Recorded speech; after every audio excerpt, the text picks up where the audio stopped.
चलो ध्यान दो।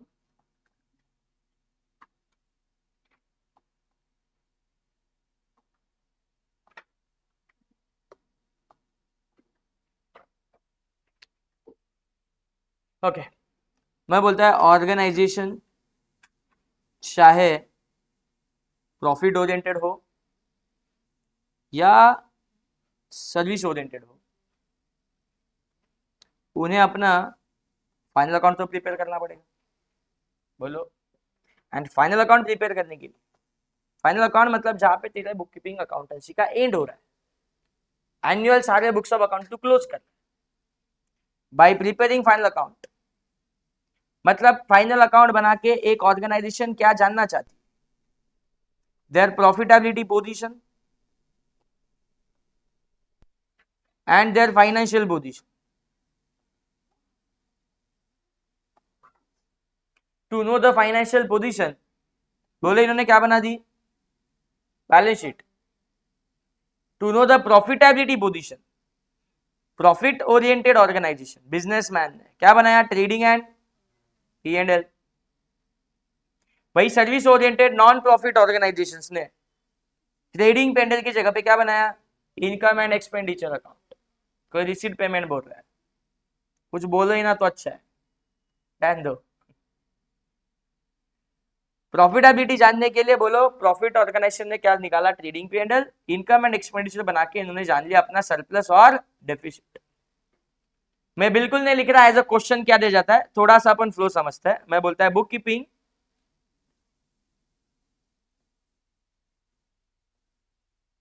दो तरीके से की जा सकती है, बोलो कौन सी कौन सी, सिंगल एंट्री सिस्टम और double entry book keeping system.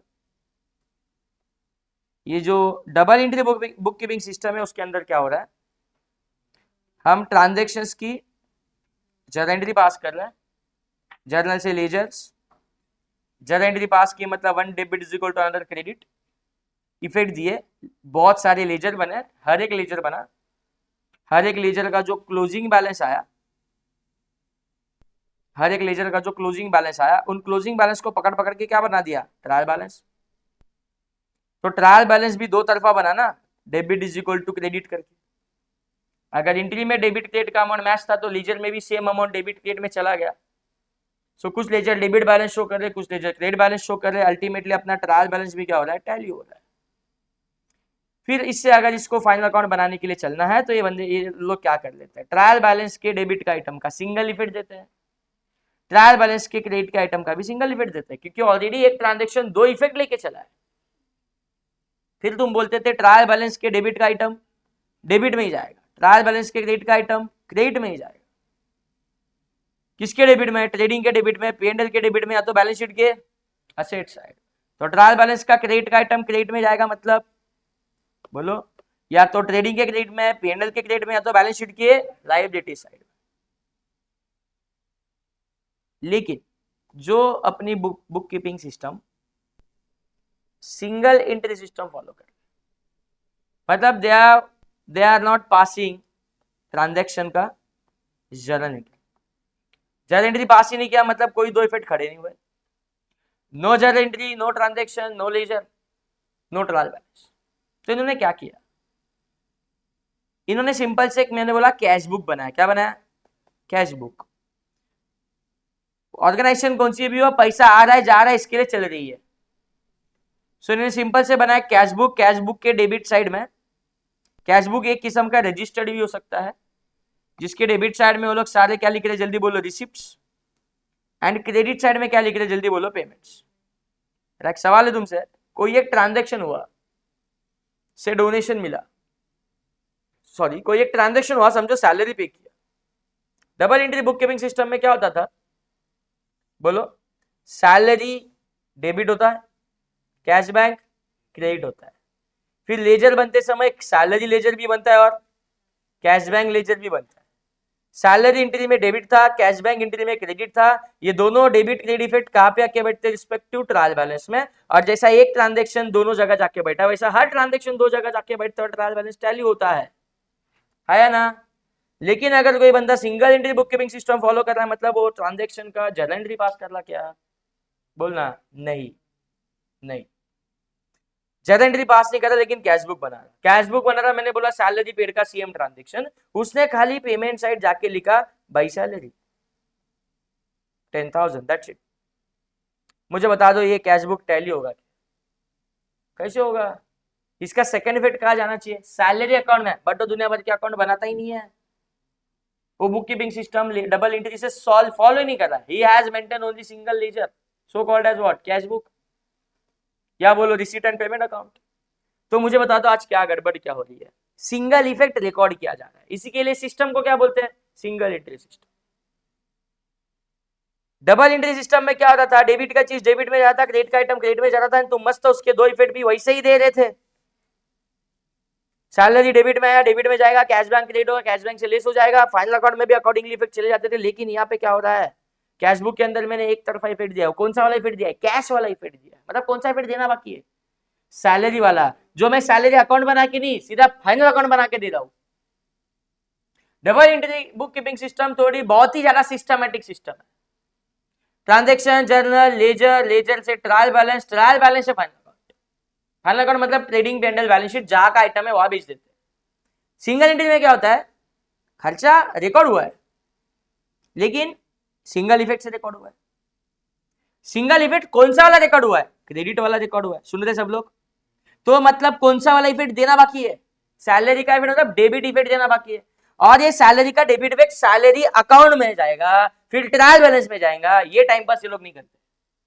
तू बता लेजर में जाता है, लेजर से ट्रायल बैलेंस में जाता है, फिर ट्रायल बैलेंस से उठ के सैलरी तू कहां फेंकता फाइनल अकाउंट में, पीएनएल में ना, पीएनएल में ना, ये डायरेक्ट फेंकेंगे यहाँ से, सैलरी का जो डेबिट इफेक्ट बाकी है उसको डायरेक्टली कहा देंगे, जल्दी बोलना, पीएनएल में दे देंगे, पीएनएल में दे देंगे। फिर वो ऑर्गेनाइजेशन अगर एनपीओ है तो इनकम एंड एक्सपेंडिचर में देगा, ट्रेडिंग है तो पीएनएल अकाउंट में देगा। मैं बोला कौन सी भी ऑर्गेनाइजेशन में कैश बुक हो सकता है, कौन सी भी ऑर्गेनाइजेशन में ट्रायल बैलेंस हो सकता है, अभी क्लियर किया ना तुमको थोड़ा टाइम। ऐसा फिक्स है क्या एनपीओ का क्वेश्चन मतलब रिसीट पेमेंट, ऐसा फिक्स है क्या फाइनल अकाउंट का नॉर्मल ट्रेडिंग वाला क्वेश्चन मतलब ट्रायल बैलेंस? किसी का भी फाइनल अकाउंट किसी भी तरीके से बनाया जा सकता है, कैश बुक दो ऑर्गेनाइजेशन क्या ही काम करे मैं उसका फाइनल अकाउंट बना सकता है, ट्रायल बैलेंस दो तो भी उसका फाइनल अकाउंट बनाया जा सकता है, बट अप्रोच चेंज हो जाता है। क्या चेंज हुआ, मैं इधर क्यों बड़बड़ कर रहा ऐसा, ट्रायल बैलेंस का डेबिट का आइटम कहाँ जाएगा, डेबिट में ही जाएगा, ऐसा बोला ना तुमने, क्रेडिट का आइटम कहाँ जाएगा, क्रेडिट में ही जाएगा। लेकिन जब single entry book keeping system follow हो रहा है तो तुमने ये सुना है, ये चीज तुम जानते हो, कैश बुक का क्रेडिट वाला इफेक्ट तुमने जाके कहा दिया, दिख जाएगा पीएनएल के डेबिट साइड, कहा दिया डेबिट साइड। तुम शायद कुछ ऐसा पढ़े हो या याद रखे हो, फाइनल अकाउंट में डेबिट का डेबिट में, क्रेडिट का क्रेडिट में, लेकिन receipt and payment account NPO के टाइम पे रिवर्स इफेक्ट देना है, क्रेडिट वाले आइटम डेबिट में भेजना है, डेबिट वाले आइटम क्रेडिट में भेजना है। ऐसा कुछ तुमने सीखा है, सुना है, सॉल्व भी किया है क्वेश्चन, पूछ अपने आप को। मैं वही बताना चाहता हूँ, वाई रीजन देना चाहता हूँ बिना पूछे कि क्यों इसको हमने डेबिट में लिखा क्रेडिट के आइटम को, उसका कारण ही है ये सिंगल क्रेडिट वाला इफेक्ट दिया गया है एंड उसका बराबर अपोजिट इक्विवेलेंट डेबिट इफेक्ट देना का बाकी है। वो जो बाकी वाला इफेक्ट है ना वो हम सीधा फाइनल अकाउंट में दे रहे हैं, लेजर या ट्रायल बैलेंस के थ्रू नहीं जा रहे, वाया वाया डायरेक्टली कहा भेज रहे, जल्दी बोलो फाइनल अकाउंट। सेम फॉर और कुछ भी ले लो, डोनेशन मिला तो ये क्या करेंगे, cash bank to donation, cash bank का अकाउंट, डोनेशन का अकाउंट, कैश बैंक डेबिट में, डोनेशन क्रेडिट में, हो गया दो इफेक्ट। फिर फाइनल अकाउंट में भी कैश बैंक में, डोनेशन डोनेशन बोल के चला जाएगा पोस्टिंग में, उनके दो इफेक्ट बराबर सिस्टमैटिकली आगे बढ़ रहे। लेकिन what about cash book maintain किया उस ऑर्गेनाइजेशन ने जिसको डोनेशन मिला, तो उन्हें कैश बुक के डेबिट साइड में आके लिखा देगा टू डोनेशन, अरे आया ना, कैश बुक के डेबिट में आके लिखा मतलब एक इफेक्ट दिया, फाइनल अकाउंट बनते समय हमें उसका सेकंड इफेक्ट देना मतलब क्रेडिट वाला इफेक्ट देना। सो बोलो ना, long story short, cash book का डेबिट का आइटम हम क्रेडिट में ले जाएंगे, क्रेडिट का आइटम हम डेबिट में ले जाएंगे। वो ले जाने का मतलब हम उस इफेक्ट को नहीं दे रहे, उस इफेक्ट को नहीं पोस्टिंग कर रहे, हम उसका इक्विवेलेंट सेकंड इफेक्ट शो कर रहे हैं का फाइनल अकाउंट के अंदर। Are you clear? फिर मैंने बोला फाइनल अकाउंट अगर ट्रेडिंग ऑर्गेनाइजेशन का है, प्रॉफिट ओरिएंटेड ऑर्गेनाइजेशन का है तो क्या क्या बनाएंगे, ट्रेडिंग पेंडल और बैलेंस शीट। फाइनल अकाउंट अगर नॉन प्रॉफिट ऑर्गेनाइजेशन का है तो ट्रेडिंग पेंडल के बदले में क्या लिखाएंगे, इनकम एंड एक्सपेंडिचर, जो आइटम पेंडल में जाते थे वही इनकम एक्सपेंडिचर में debit credit same to same होंगे, खाली हेडिंग का फर्क है। उल्टा एनपीओ मेरे को पर्सनली इजी लगता है, manufacturing account, trading account, PNL account अलग अलग पोस्टिंग सोचनी पड़ती थी ना, कौन सा मैन्युफैक्चरिंग में खर्चा जाएगा, कौन सा ट्रेडिंग में जाएगा, कौन सा पेंडल में जाएगा, तीनों अकाउंट खर्चे के ही थे, तीनों अकाउंट इनकम के लिए भी थे, तो कहाँ कौन सा खर्चा लिखना है ये थोड़ा सा मुश्किल का काम था। ट्रेडिंग सोचू कि P&L में डालू, यहाँ पे कुछ सोचना नहीं है, यहाँ पे single T format, one ledger called as income and expenditure. कोई चीज खर्चा लगा डेबिट में डाल, कोई चीज इनकम लगा क्रेडिट में डाल, खत्म करो। दैट्स व्हाई एनपीओ पोस्टिंग के मामले में बड़ा इजी है। And as usual balance sheet के एसेट लायबिलिटी तो तुम्हें मालूम ही है। नाउ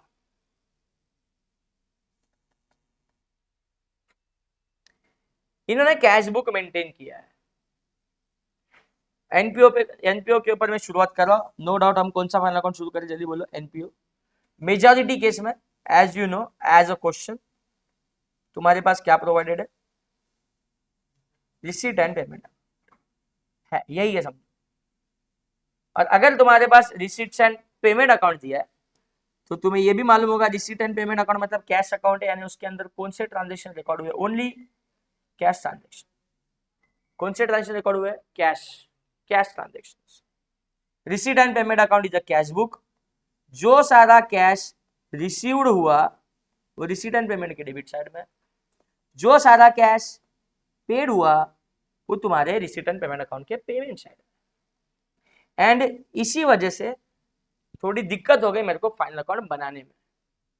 दिक्कत क्या हो गई, वो ये कि अकाउंटिंग का बेसिक प्रिंसिपल्स बोलता है कि we have to follow one accrual concept in the accounting.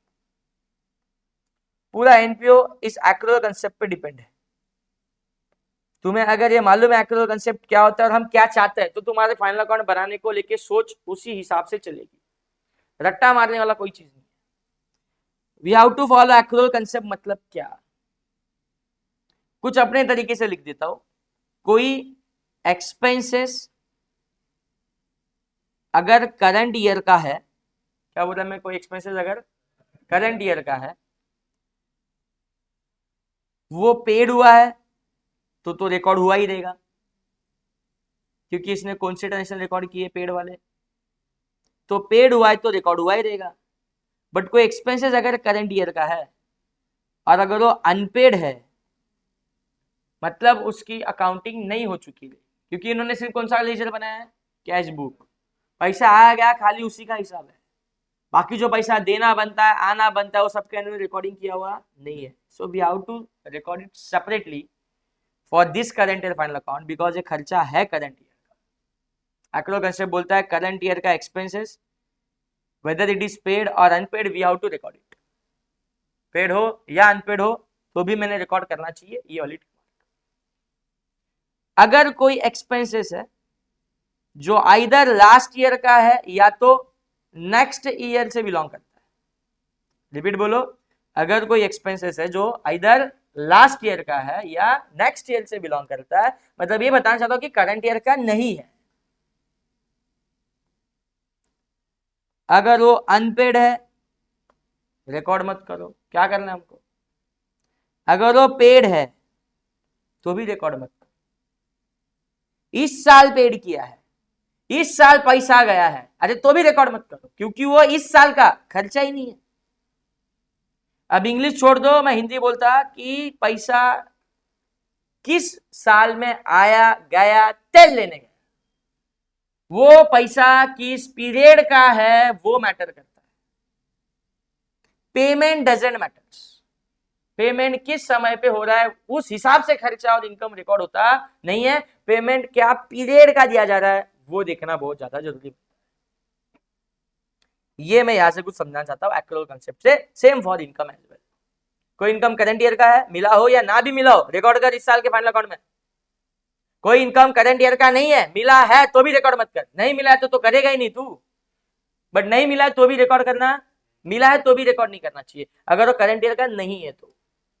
सो झापड़ लगाने का क्या, करंट ईयर का है क्या पूछने का, है तो लिखो, नहीं है तो छोड़ दो। करंट ईयर का मिला है गया है तो रिकॉर्ड करो, कैश बुक से रिकॉर्ड हुआ रहेगा, नहीं आउटस्टैंडिंग है तो आउटस्टैंडिंग बेसिस पे रिकॉर्ड करो। That is what we called as what, बोलो जल्दी कौन सा कंसेप्ट, एक्रूअल कंसेप्ट। तुमने जितनी सारी एडजस्टमेंट पढ़ी है तुमको नहीं समझी है वो बिकॉज ऑफ एक्रूअल कंसेप्ट का lack of knowledge. So mindset पहला बना लो, अच्छे से डेवलप करो। कोई खर्चा करंट ईयर का तो मेरे को चाहिए, नेक्स्ट ईयर लास्ट ईयर का नहीं मांगता। पेड किया है तो भी नहीं मांगता है, 20 साल का पेड नहीं किया है तो भी चाहिए। बैठ रहा है दिमाग में अच्छे से? Okay okay. इसके लिए सब्सक्रिप्शन को लेके एक कंपलसरी वर्किंग नोट तुमने बनाई जिसमें 2 आइटम ऐड हुए, 2 आइटम लेस हुए। मतलब एनपीओ बोलने के बाद तुम्हें कुछ याद आ रहेगा तो है subscription. Subscription is one of the example of income for the NPOs. ऐसा सैलरी टेबल भी बन सकता है, ऐसा कोई भी टेबल बन सकता है, कोई भी टेबल। तो चलो एक एनपीओ की बात कर ले, सब्सक्रिप्शन को लेके डिस्कशन कर लेता हूं, क्योंकि जिसको सब्सक्रिप्शन आ गया मुझे लगता है कुछ काम बचता नहीं एनपीओ के अंदर। एक ट्रस्ट है, मंदिर है, मस्जिद है, गुरुद्वारा है, जो भी है, एक ट्रस्ट है, सोशल वर्क के हिसाब से बनाई हुई है। ये लोग कुछ एनुअल फंक्शन वगैरह रखते हैं और साल में एक बार ये लोग सब्सक्रिप्शन का कलेक्शन करते हैं। Subscription is just like an member subscription. Subscription को सिंपल टर्म्स में बोलूं तो घर पे तुम्हारे इंटरनेट का सब्सक्रिप्शन है, तुम्हारे मोबाइल में तुमने सिम कार्ड का 3 महीने का जो रिचार्ज मारा है, that is one of the subscription. Annual pack किस चीज का हो सकता है? तुम्हारा सब्सक्रिप्शन है। रिन्यूअल आता है 3 महीने हो गए, वो सब्सक्रिप्शन खत्म हो चुका है, उसको रिन्यू करना पड़ेगा। तो subscription is one of the recurring payment to us. तो ऐसा ट्रस्ट क्या करता है, जो ट्रस्ट के मेंबर्स है, क्या बोला, ट्रस्ट के मेंबर्स, उनको मेंबर्स बोल के ट्रस्ट में जिंदा रखने के लिए उनसे सब्सक्रिप्शन मांगते रहता है। Annual subscription, they have to renew it. तो डेटा अच्छे से लेना, दिमाग में फिक्स कर लेना। अपनी कोई ट्रस्ट है जिसमें 1-2 नहीं, पूरे 1000 मेंबर है। कितने मेंबर है? 1000। और ज्यादा नहीं, सबको बोला है ₹100 का सब्सक्रिप्शन पर एनम सब लोग ने जमा करना। बोलो अपना ट्रस्ट आर हैविंग कितने मेंबर्स? 1000। और कितना सब्सक्रिप्शन हो जाके जमा करेंगे? 100 पर एनम। ये तो एडवाइस है, ये दिया क्या लोगों ने मालूम नहीं। देने का महीना समझो जुलाई महीने के 1 से 30 तारीख के अंदर कभी भी आने का, जमा करने का, समझो ऐसा बताया गया है। तो जुलाई महीने में मैं अपने ट्रस्ट के ऑफिस में बैठा है, ये पावती बुक लेके, जो मेंबर आता है डेट डाल के उसका नाम अमाउंट और रिसीट फाड़ के दे देता हूं। ऐसा मैं कितने रुपए की स्लिप बना लेता हूं? जितना पैसा देगे उतने का स्लिप दूंगा। क्या बोला मैंने? जितना पैसा देगा सामने वाला उतने का स्लिप मांगेगा। तो मैंने ऐसे बहुत सारे स्लिप बनाए, फाड़े, अमाउंट के भरे, पैसा लिया, दिया, पैसा लिया, दिया, पैसा लिया, दे दिया। तब जाके पूरे साल का सब्सक्रिप्शन जमा हो गया। कितना? समझो 1.5 लाख। कितना जमा हो गया? 1.5 लाख। जो जमा हो गया वो मैंने लिखा, this is my subscription received during the year. मेरा क्वेश्चन तुमसे, सब्सक्रिप्शन 1.5 लाख का जमा मैं बोल रहा हुआ, ऐसा हो सकता है क्या? मेंबर कितने हैं? 1000। हर एक मेंबर पैसा कितना देगा? 100 रुपया। तो 1.5 लाख जमा हो सकता है क्या? लाख रुपए जो तुम बोल रहे हो वो जमा होना चाहिए था। जमा लाख रुपए से ज्यादा भी होगा, कम भी होगा। कैसे? वो थोड़ा डिस्कशन खोल रहे हैं। एक मेंबर ऐसा था जिसका पिछले 4 साल से पैसा देना बाकी था। तो आज वो 500 रुपए की नोट लेके आए, बोला मेरा 4 महीने का हिसाब क्लियर कर लो और चालू साल का भी 100 रुपए ले लो, हो सकता है। ऐसे 20 मेंबर आए, बोलो 500 लोगों ने 500 रुपए कितने मेंबर्स ने दिए? 20 मेंबर्स। 500 into 20 comes to 10,000। मैंने बोला 10,000 रुपया कुछ ऐसा जमा हो चुका है जो 1.5 लाख में इंक्लूड है कि नहीं है? सुन रहे हो ना ठीक से मेरे को? ये जितना पैसा जमा हो गया उसकी टोटल मैंने बताई 1.5 लाख। 1.5 लाख में 10 ऑलरेडी इंक्लूड है। अब वो सही है गलत है उसके ऊपर बातें चलती। My question to you, 20 member 500 रुपया दे गए, मैं अकाउंटेंट है, मैंने सब्सक्रिप्शन बुक देखा तो देखा कुछ लोगों को 500 की स्लिप दी है। मैंने उससे पूछा भाई ये 500 लिया क्या है? 100 रुपए का है ना सब्सक्रिप्शन?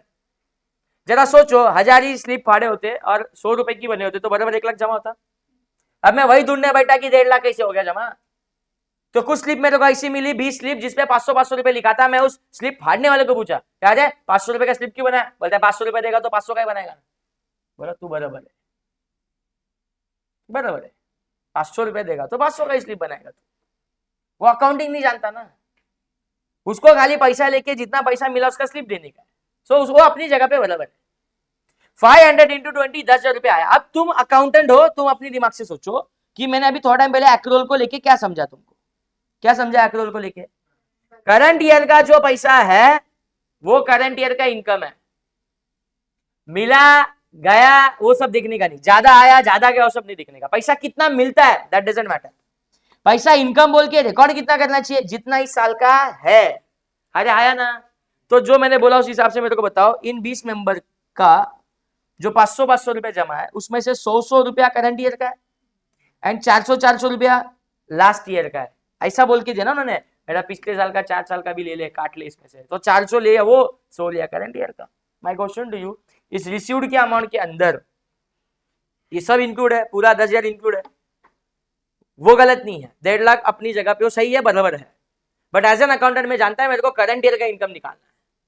मतलब इस रिसीव्ड के फिगर से मेरे को सब्सक्रिप्शन इनकम पता करना है। क्या पता करना है? इनकम। मतलब मुझे खाली करंट ईयर की फिगर रखनी है, बाकी सारी हटा देनी है।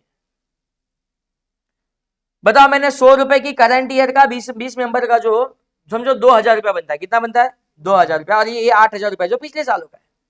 मैं इस 1.5 लाख में 2,000 रुपया करंट ईयर का है, इसके लिए ऐड करूं क्या? वो ऐड है, ऐड है, 1.5 लाख में है, चलो ठीक है। अच्छा लेस करूं? ऐड है तो लेस करूं तो 0 लाएगा क्या इनकम? जो इस साल का है वो लेस करते जाएगा 1.5 लाख में से, तो 1 लाख भी लेस हो जाएगा ना। हमें खाली करंट ईयर का अमाउंट निकालना है। मतलब मैं बोलूं मेरा आंसर पहले से मेरे को मालूम है कि मुझे कहां पहुंचना है। आई नो इन एडवांस कि माई इनकम इज 1 लाख। तुमने जो बोला ना 1000 मेंबर एंड 100 रुपया देते हैं, तो मतलब 1000 मेंबर से 100 रुपए के हिसाब से लाख रुपया मिलना चाहिए। लाख रुपया मिलना चाहिए तो 1.5 लाख कैसे आया? तो 1.5 लाख का मैं हिसाब देना शुरू किया।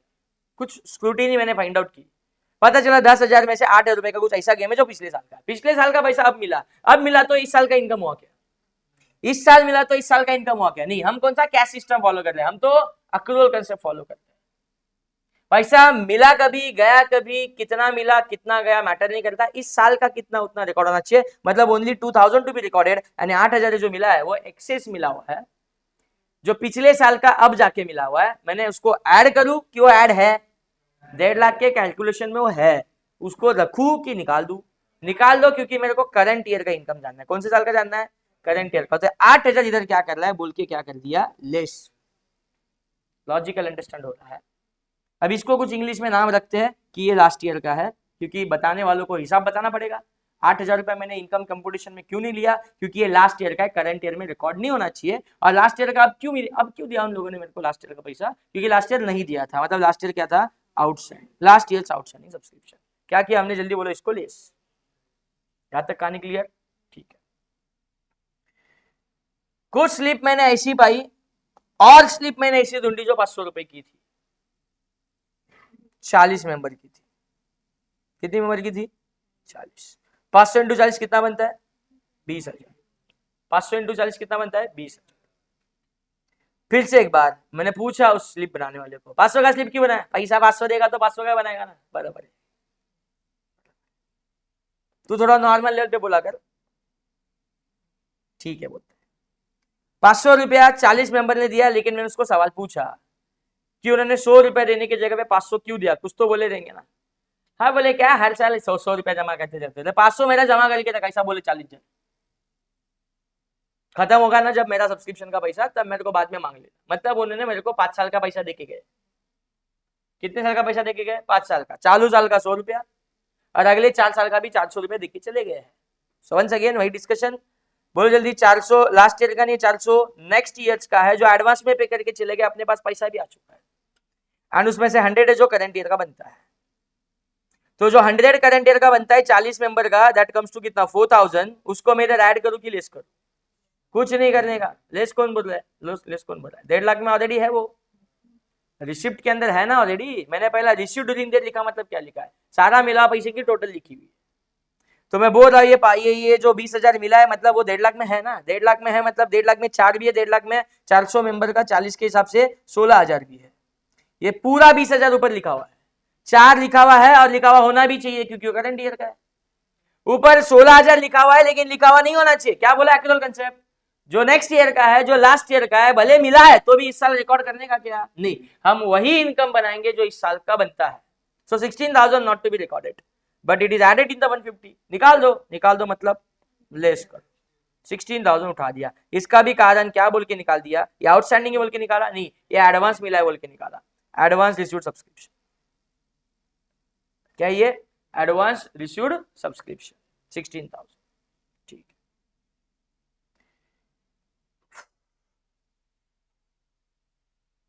$300 मेंबर मेरे को ऐसे दिखे जो हमने ट्रस्ट ने रखे हुए फंक्शन में आए हैं,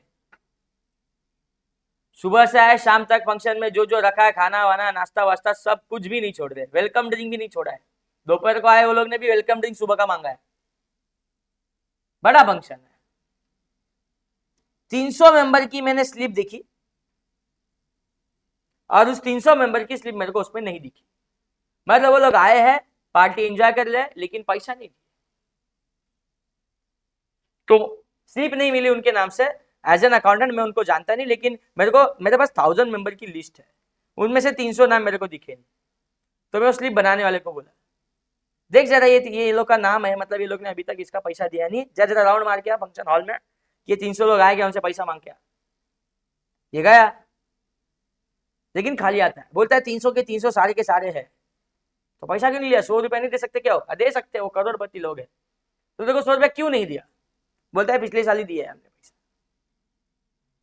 जैसे ये 500 रुपया देके गए थे अगले 4 साल का बोल के, तो अगले 4 साल ये फंक्शन में आएंगे तो उनसे वापस 100 रुपया मांगेगा, अब तू मांगेगा तो देंगे, दिया ना 500 रुपया, तू बार बार मांगते रहता है इसके लिए तेरा मुंह देखने का नहीं, इसके लिए ऐसा उसको बोले कि तेरे को एडवांस में ऐसा देके बैठा है, तू बार बार कैसा घड़ी घड़ी मांग सकता है, 500 रुपया जमा है, तो ऐसा हो सकता है नहीं 300 मेंबर ने 100 रुपया लास्ट टाइम ही दिया, लास्ट टाइम ही दिया।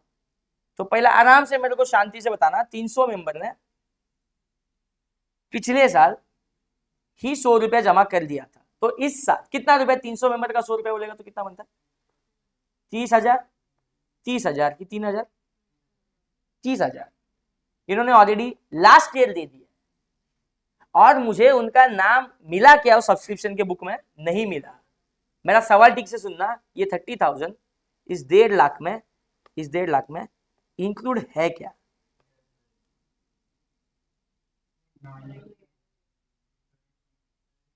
इस साल 20 साल मत करो, मैं पूछा ना 1.5 लाख रिसीव ड्यूरिंग ईयर का पैसा है, इस साल 1.5 लाख मैंने कैसे लिखा, जो लोगों ने पैसा दिया उसकी टोटल यहाँ पे लिखी है। मैं स्टोरी में क्या बोला, ये 300 मेंबर ने 100 रुपया इस साल आके दिया है क्या, दिया है नहीं, कब आके दिया है, लास्ट ईयर आके दे, तो लास्ट ईयर की गिनती में हो, इस साल के कलेक्शन में उनका 30,000 रुपया है कि नहीं, है मेरा सवाल है तुमसे। अरे नहीं है, 1.5 लाख में ये नहीं है, अब तू अपने आप को पूछ, ये 30,000 करंट ईयर में, करंट ईयर का इनकम बोल के होना चाहिए कि नहीं होना चाहिए, ये 300 मेंबर का 100 रुपया इस साल का पैसा है जो उन्होंने लास्ट ईयर दिया है, तो वापस देंगे नहीं, मैं जानता हूं वापस देंगे नहीं, लेकिन पैसा आया गया इमटेरियल बोला ना मैंने, इस साल इनका 100 रुपया नहीं भी मिला तो भी ये इस साल का 100 रुपया मतलब इस साल का इनकम बोल के बुक होना चाहिए। So my question once again to you, 30,000 current year का है, बस वो रिसीव्ड नहीं हुआ है, हम रिसीव्ड और पेड से कब से इनकम लिखना शुरू किए, खाली करंट ईयर का होना बनता है, ऊपर में प्रूफ रखता है, तुम भूल जाते हैं बाद में। करंट ईयर का बोलो जल्दी, करंट ईयर का पेड है तो भी रिकॉर्ड होता है, अनपेड है तो भी रिकॉर्ड होता है ना, तो करंट ईयर का पैसा बोलो जल्दी, उन्होंने पेड किया है कि नहीं किया, करंट ईयर में पेड नहीं किया है, लेकिन वो करंट ईयर का बनता है, बोलो हमने उसको इनकम बताना चाहिए कि नहीं, हमारे एंगल से बताना चाहिए तो लिख देते हैं, लेकिन इसमें ऑलरेडी लिखा हुआ है कि नहीं, इसमें लिखा नहीं है। 1.5 लाख मैं ये पूछा था तुमसे, ये 4,000 रुपया करंट ईयर का है, बोलो ये बाजू वाला ये पूछा मैं, 4,000 करंट ईयर का है, तो उसको ऐड क्यों नहीं किया ऊपर, क्योंकि वो 1.5 लाख में ऐड है, 1.5 लाख में ऐड है। ये 30,000 भी करंट ईयर का है, तो वो भी 1.5 लाख में है क्या, नहीं है, ये 30 भी होना चाहिए, 4 भी ऊपर होना चाहिए, 4 ऑलरेडी एडेड तो मैं अलग से ऐड नहीं किया, लेकिन 30 ऐड नहीं है तो ऐड करवा रहा हूं। अरे बोलना क्या बोल के ऐड करूं, क्या बोल के ऐड करूं, advance subscription in last year, बोलो क्या ये एडवांस रिसीव्ड सब्सक्रिप्शन कब हो चुका था? Last year. इस साल ये पैसा दिखेगा नहीं आया हुआ, लेकिन इस साल का इनकम बनता है। हमें पैसा कितना आया ये तो मालूम है ना, 1.5 लाख है। हमें इससे इस साल का इनकम पता करना है। तो जो इस साल नहीं मिला वो भी उसको क्या कर लिया, ऐड कर लिया। इस साल ना मिलने का कारण क्या था? उन्होंने लास्ट ईयर दे दिया था। कहा दे दिया था? लास्ट ईयर दे दिया। कैलसी करो, 1.5 लाख में से -8 -16 ऐड 30 बचता है।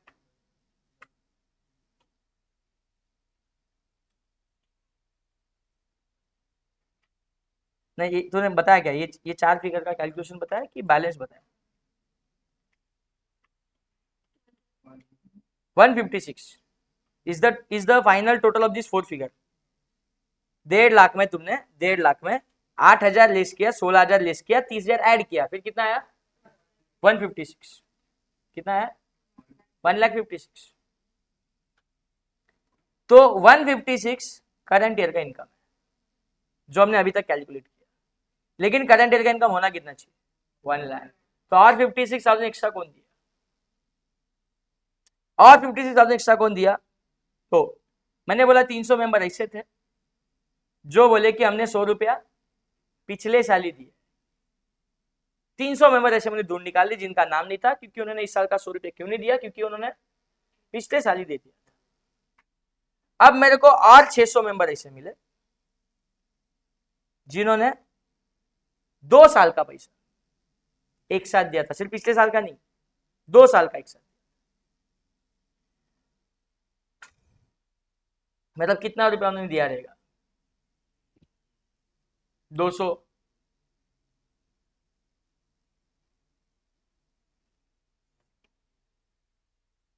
कुछ और चीज बनानी चाहिए, नंबर अलग लेने चाहिए।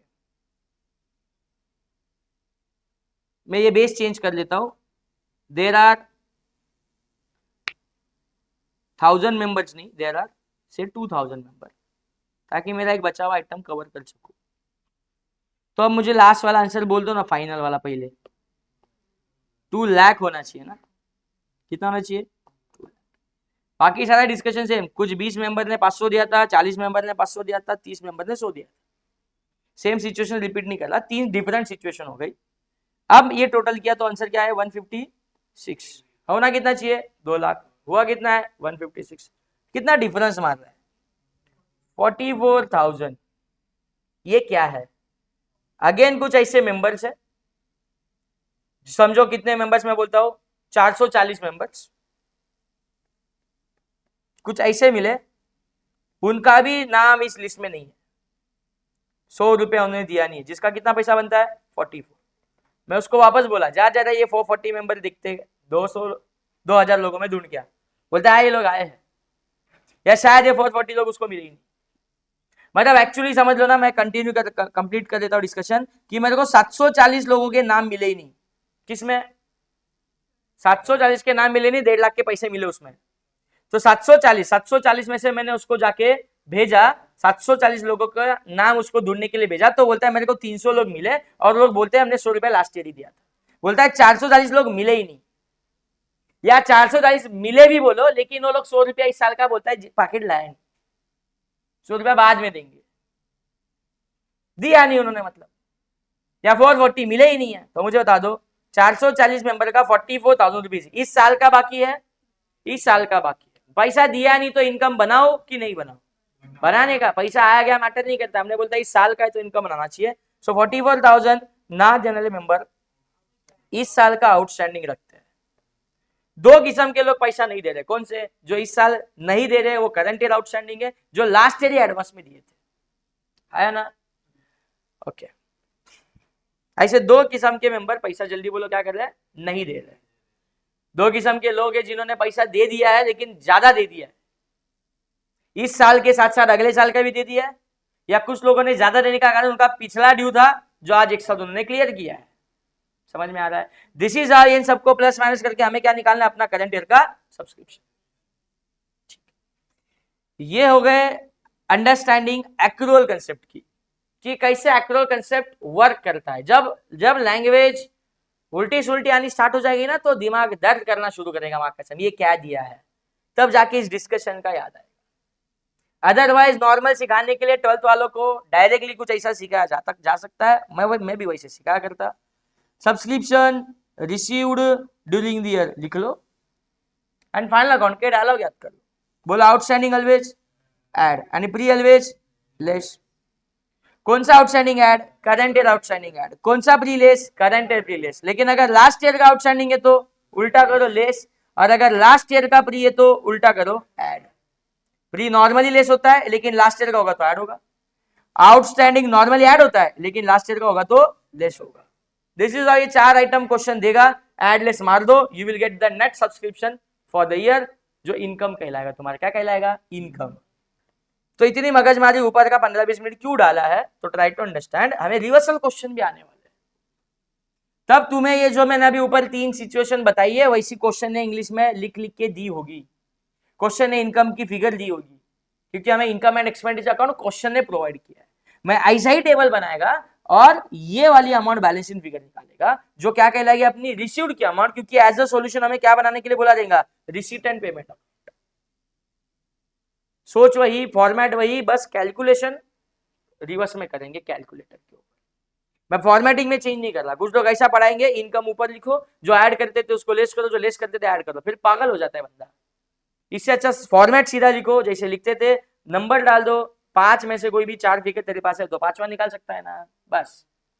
अभी तक क्या होता था तुम्हारे पास? ये ऊपर की 4 फिगर होती थी, ये वाली 4 फिगर तुम्हारे पास होती थी, और ये 5वीं फिगर तुम निकालते थे। मैं बोलता है अब इसे क्या होगा? उल्टा होगा। ये 2 लाख तेरे पास होगा, ऊपर की 2-4 फिगर तेरे पास होगी, एंड ये टॉप की 1.5 लाख हमें निकालनी होगी। जो 1.5 लाख निकाल के रिवर्स जाएंगे, ऐसा ही स्टेटमेंट में उल्टा जाएंगे कैलसी से, और 1.5 लाख कहाँ पे जाके रखेंगे? रिसीट्स अकाउंट में। ओके, अभी तक क्या बोला? जल्दी फटाफट मेरे को बताइए। फाइनल अकाउंट का क्वेश्चन है, नॉन प्रॉफिट ऑर्गेनाइजेशन का क्वेश्चन है। मैं बोलता है ट्रायल बैलेंस के साथ भी आ सकता है, रिसीट पेमेंट के साथ भी आता है, जनरली आता है रिसीट एंड पेमेंट के साथ। रिसीट एंड पेमेंट के साथ आया मतलब अपने दिमाग को बता इन्होंने क्या रिकॉर्ड किया है, कैश रिसीट और कैश पेड। इन्होंने खाली कैश के ट्रांजेक्शन लिखे, ड्यू वाले ट्रांजेक्शन इन्होंने लिखे गए नहीं है। जो पैसा अगले सालों का है, पिछले सालों का है, वो भी इसमें आ गया है, लेकिन हमें खाली कौन सा पैसा चाहिए? जो करंट ईयर का बनता है, भले वो मिला हो या ना मिला हो। इस चीज को बोलते हैं, बोलो कौन सा कंसेप्ट? Accrual concept. फिर एक्रूअल कंसेप्ट से चला सब्सक्रिप्शन का नोट। बाकी तुम्हें टेक्निकली मालूम है, बोला outstanding add, last year outstanding less, pre less, लेकिन लास्ट ईयर का प्री है तो बोलो जल्दी add. This is how subscription की वर्किंग तुम्हारी निकल जाएगी, सॉल्व हो जाएगी, कोई इशू नहीं है।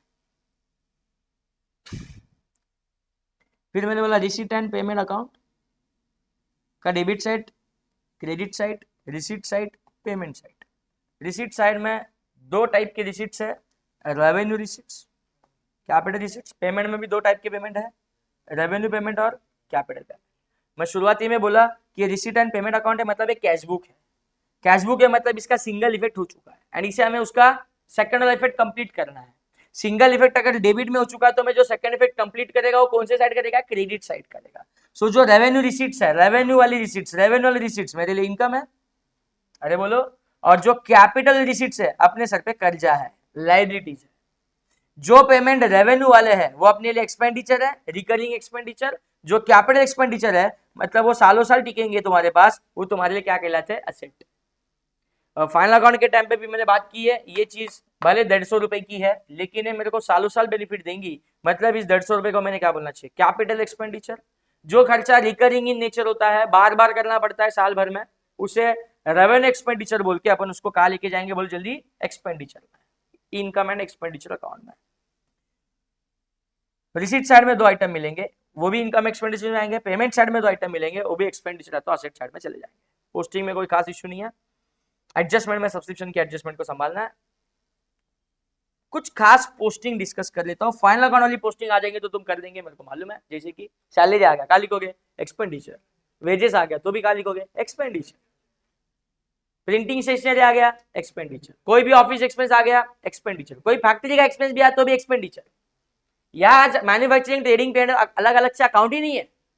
असेट आ गया तो बैलेंस शीट के असेट में, लोन टेकन आया लायबिलिटी साइड में। फाइनल अकाउंट की पोस्टिंग तो अच्छे से मालूम है, ये तुम आने के बाद कर दोगे, but there are some special effects.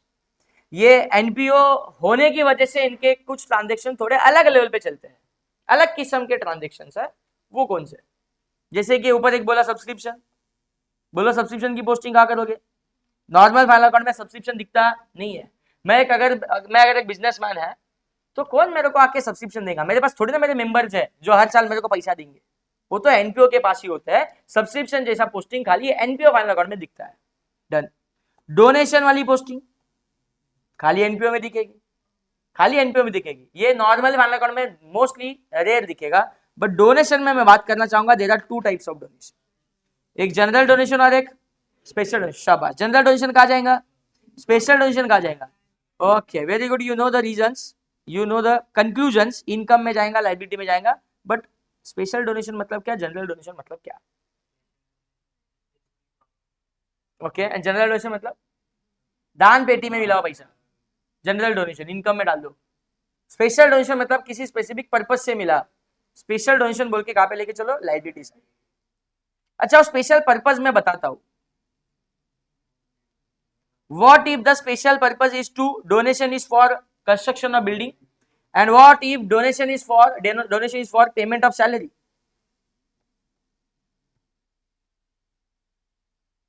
Posting बताओ, मैंने बताया स्पेसिफिक पर्पज बताया। डोनेशन रिसीव्ड फॉर बिल्डिंग, कहा पोस्टिंग करो, लाइबिलिटी। डन। बिल्डिंग लाइबिलिटी में नहीं जा रहा है, बिल्डिंग असेट में होगा, डोनेशन मिला लिखा जा रहा है लाइबिलिटी। ठीक है। सैलरी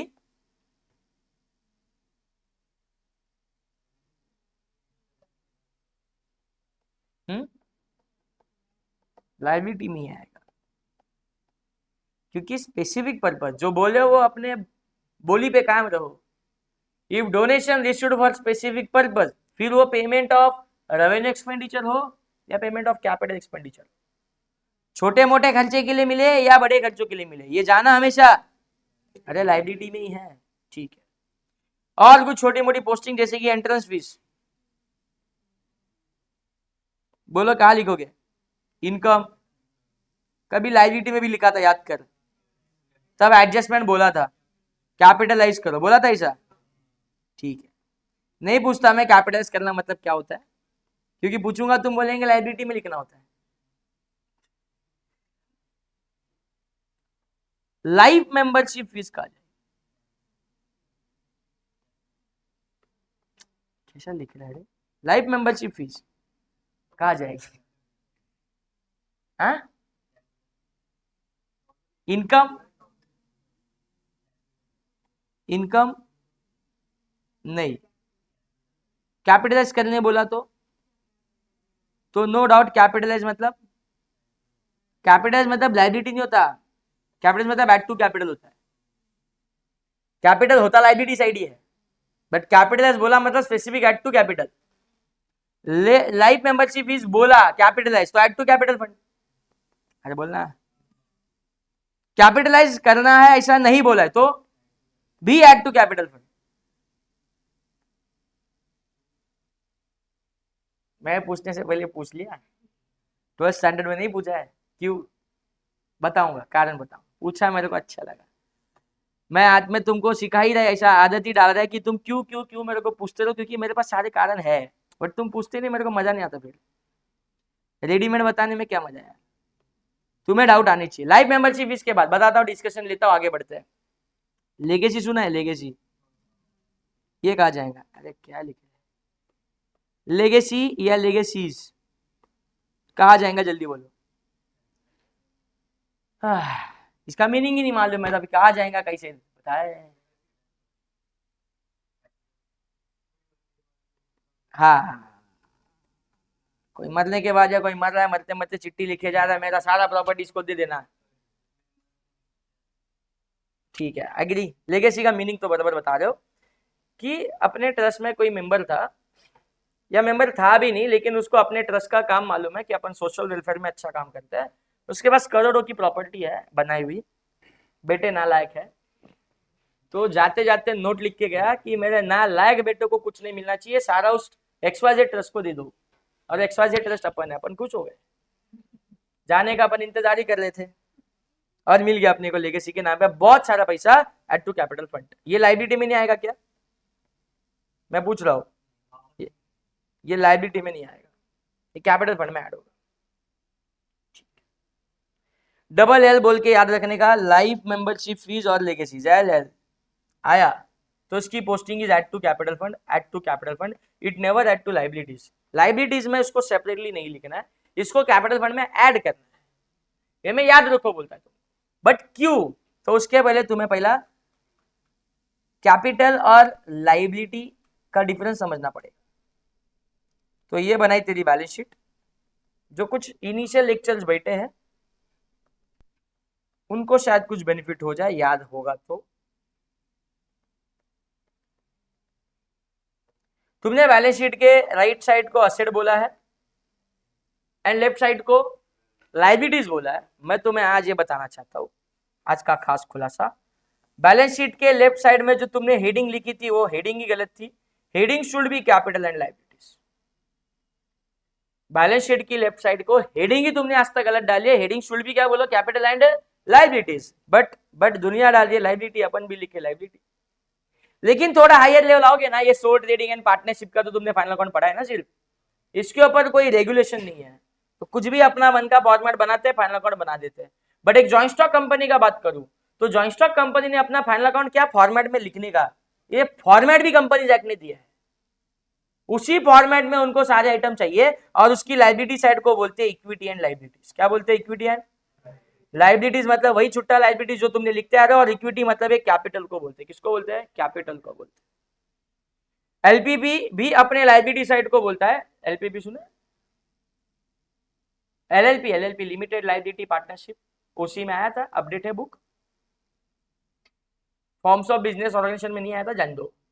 ये लिमिटेड लाइबिलिटी पार्टनरशिप हम एक न्यू फॉर्म ऑफ ऑर्गेनाइजेशन है, वो भी अपनी बैलेंस शीट को टॉप पे लिखता है कंट्रीब्यूशन एंड लाइबिलिटीज। उसका contribution is for capital contribution and liabilities for other liabilities.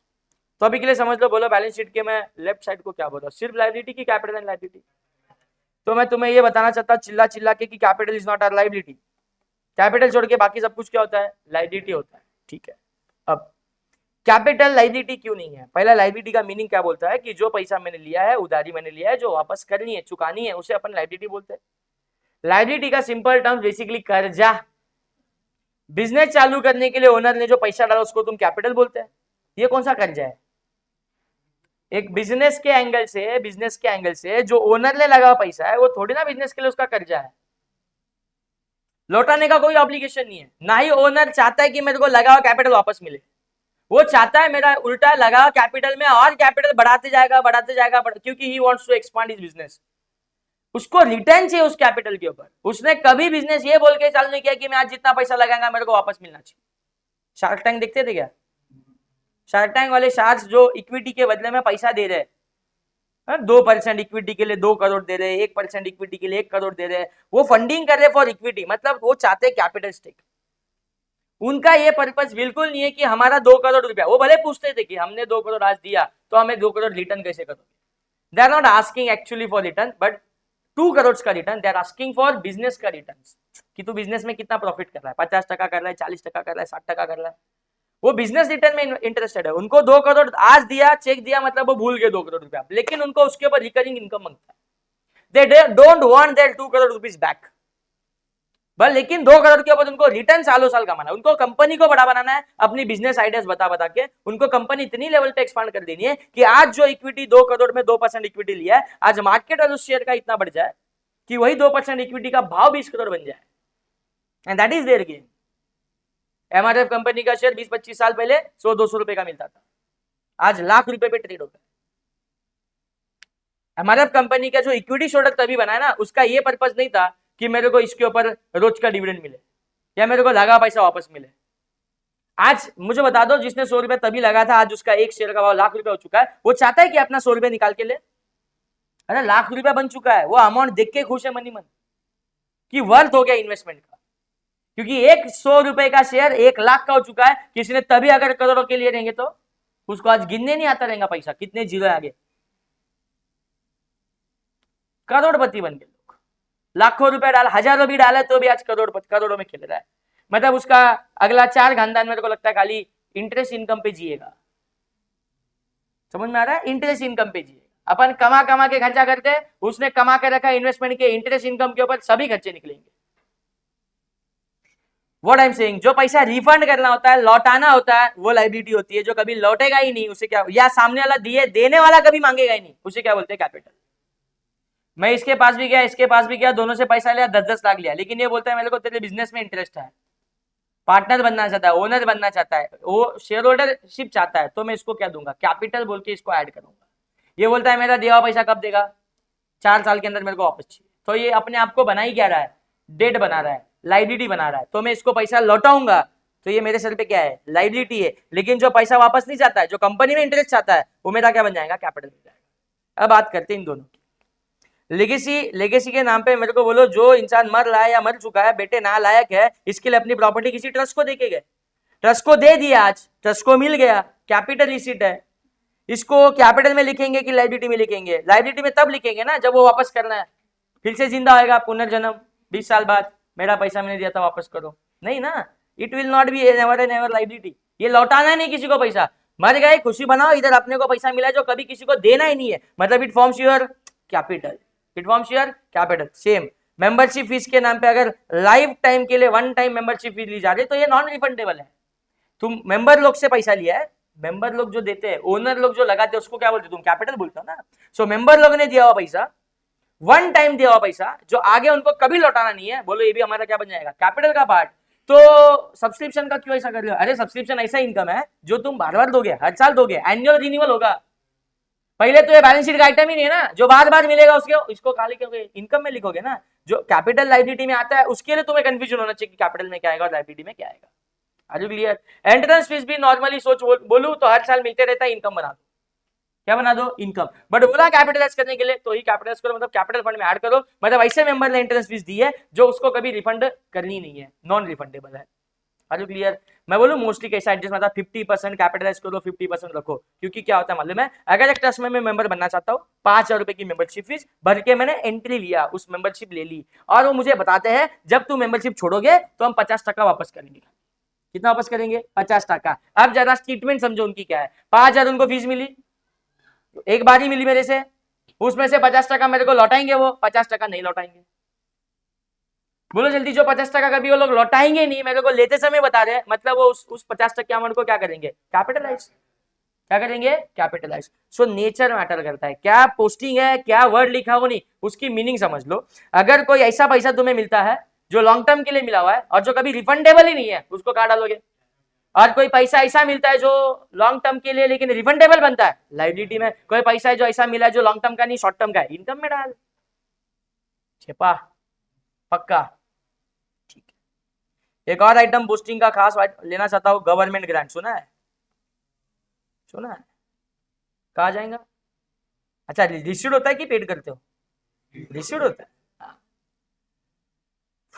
बताओ, बाकी कैसा फटाफट बता रहे थे, इसका क्या हुआ? इनकम में जाएगा। अच्छा, कैपिटल में कभी नहीं? कैपिटल में कभी नहीं। गवर्नमेंट अपने को पैसा देगा, कैपिटल बोल के क्यों देगा? तो अपनी कंपनी गवर्नमेंट कंपनी बन जाएगी। Government grant is either income या तो liability, never be capital. Donation जैसा बोलो ना, जनरल डोनेशन इनकम में था, स्पेशल डोनेशन तो गवर्नमेंट ग्रांट जनरल वाला है, तो जनरल मतलब पर्पस बताया नहीं है, पर्पस मालूम नहीं है, पर्पस के साथ है तो ऐसा नहीं है, पर्पस देखना पड़ता है। जैसे ऊपर का लिखा था, डोनेशन के लिए 2 पर्पस क्या लिखे थे? बिल्डिंग और सैलरी, वही लिखता हूं, बिल्डिंग और सैलरी। अगर ये डोनेशन जैसा होता तो अलग से क्यों आता? डोनेशन एंड गवर्नमेंट गारंटी लिखते ना, फिर कुछ तो डिफरेंस होगा, है 3 लाइन ऑफ डिफरेंस है। डोनेशन अगर स्पेशल है, भले वो बिल्डिंग का हो या सैलरी का हो, it goes to liability. But government grant अगर बिल्डिंग का है, it goes to liability. Government grant अगर सैलरी का है, इट गोज टू इनकम। मतलब आज सिर्फ पर्पस स्पेशल होके नहीं चलता, पर्पस कौन सा दिखना पड़ता है। अगर पर्पस कैपिटल एक्सपेंडिचर है तो रिसीट भी कैपिटल रिसीट है। अगर पर्पस रेवेन्यू एक्सपेंडिचर है, अरे तो रिसीट भी रेवेन्यू है। मैचिंग कंसेप्ट अप्लाई होता है। गवर्नमेंट से ग्रांट मेरे को कौन से आइटम के लिए मिला? गवर्नमेंट से मेरे को ग्रांट मिला है for making payment of expenditures. Government से मेरे को ग्रांट मिला है, बोलो, for making payment of expenditure तो उसकी पोस्टिंग कहाँ करोगे, गवर्नमेंट ग्रांट की पोस्टिंग कहाँ करोगे, जीजी इनकम में जाके बैठेगा। गवर्नमेंट से ग्रांट मेरे को मिला है फॉर बाइंग एन एसेट, तो ये मिला हुआ जीजी मैंने कहा लिखना चाहिए, बोलो उसके रिस्पेक्टिव लायबिलिटी साइड में। This are treatment, this is an different treatment than special donation, जैसा इसका ट्रीटमेंट नहीं है। जीजी समझा क्या, बोलो हाँ जी। गवर्नमेंट ग्रांट कितने ले लिए फटाफट बोल, सब्सक्रिप्शन, इनकम, डोनेशन, जनरल तो इनकम, स्पेशल है तो स्पेशल, फिर कौन सा भी पर्पज हो लायबिलिटी में जाएगा, बोलो हाँ। एंट्रेंस फीस कैपिटल्स करने बोला तो add to capital otherwise income. Life membership is बिना सोचे LL add to capital fund, add to capital fund, legacies भी add to capital fund. Government grant depends, कुछ नहीं बोला तो इनकम, पर्पस दिया तो पर्पस कौन सा है, पर्पस एक्सपेंडिचर वाला है, छोटा मोटा खर्चों के लिए दिया है तो इनकम, और बड़े एसेट खरीदने के लिए दिया तो लायबिलिटी।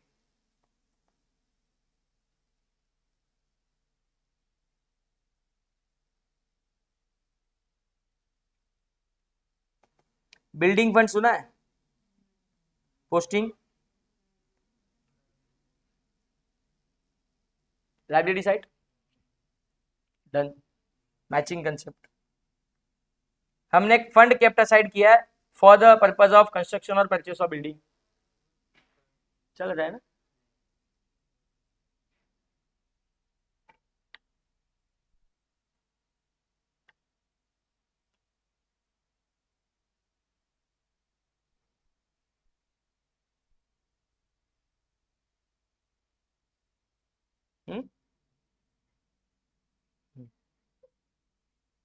बोलो ना, building fund is a liability, liability बरोबर।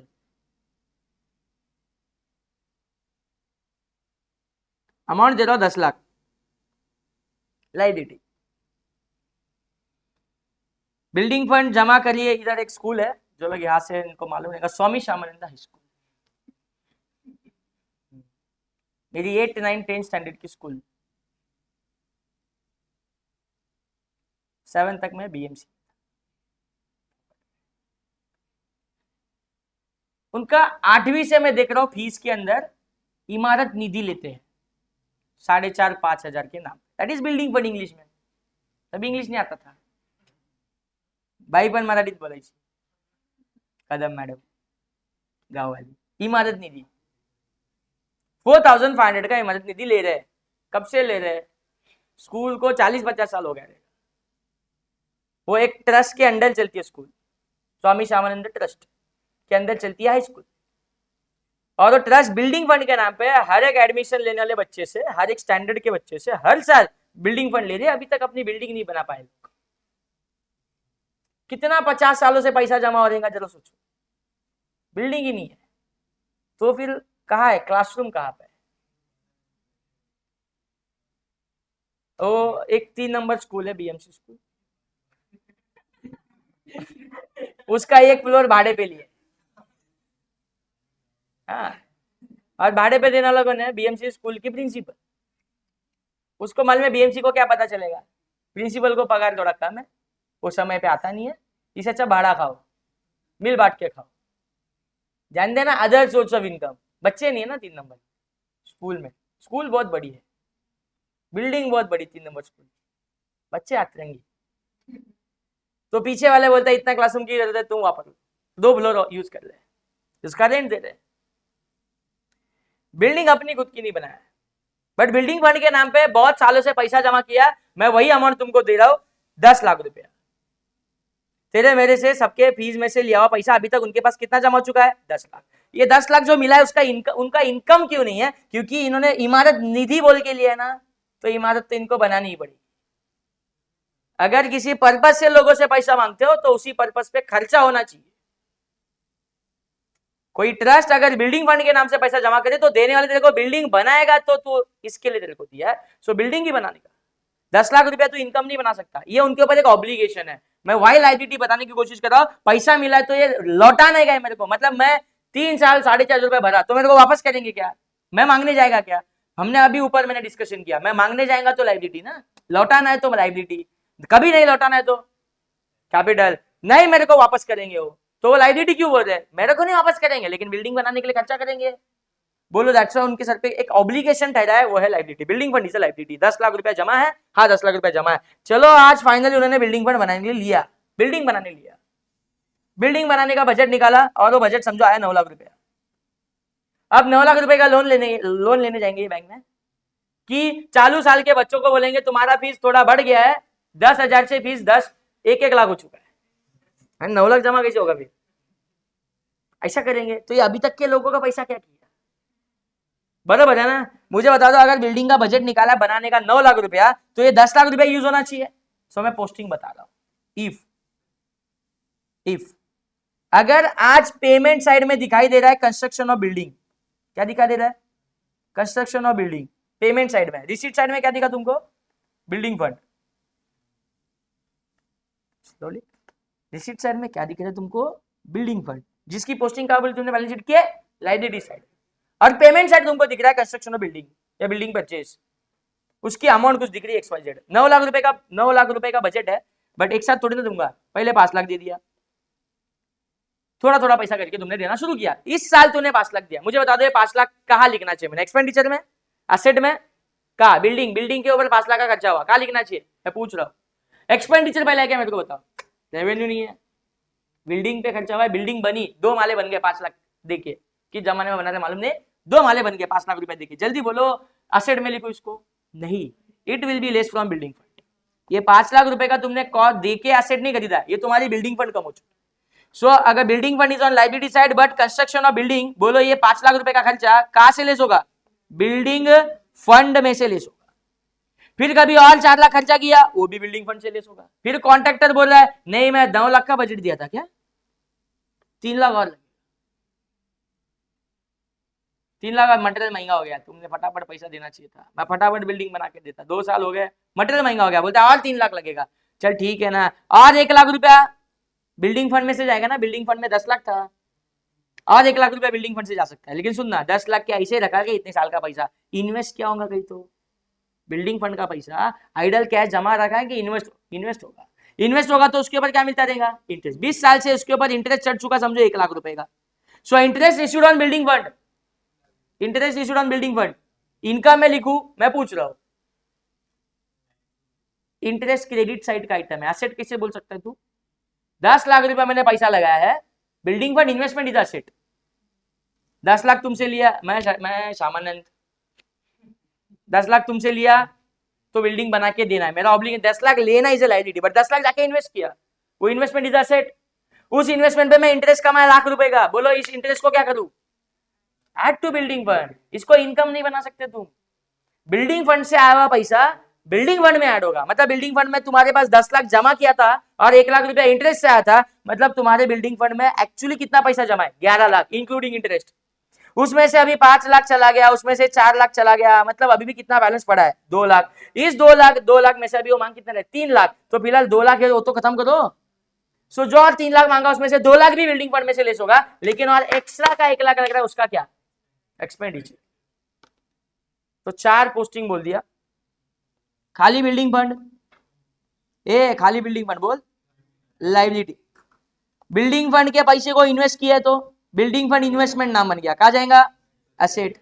तो इन्वेस्ट किया तो इस बिल्डिंग फंड इन्वेस्टमेंट पे इंटरेस्ट मिल रहा है, liability.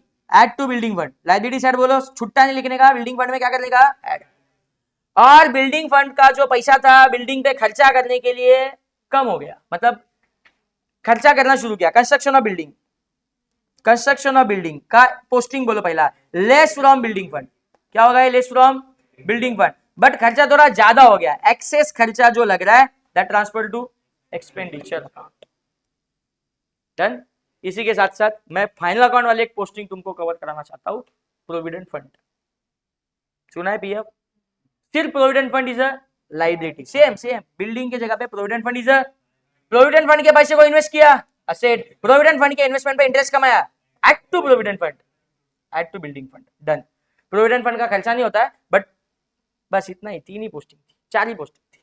Provident fund liability, provident fund investment assets, provident fund का interest, add to provident fund. But provident fund के लिए कंट्रीब्यूशन करना पड़ता था, that also goes to P&L, मतलब एक्सपेंस आउट। क्या होता था बोलो? Expense out. फंड बोलेगा तो फंड की ट्रीटमेंट कुछ ऐसा करने का, ऐसे फालतू में किसी भी चीज को फंड वर्ड नहीं लगाते।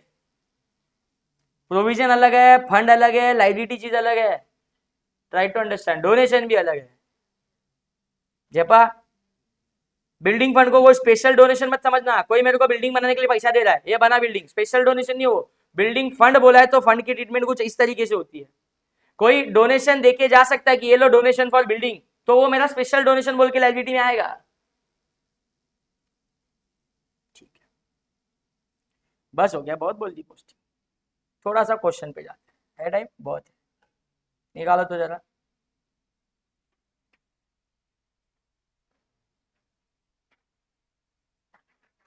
पेज नंबर बोलना।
पेज नंबर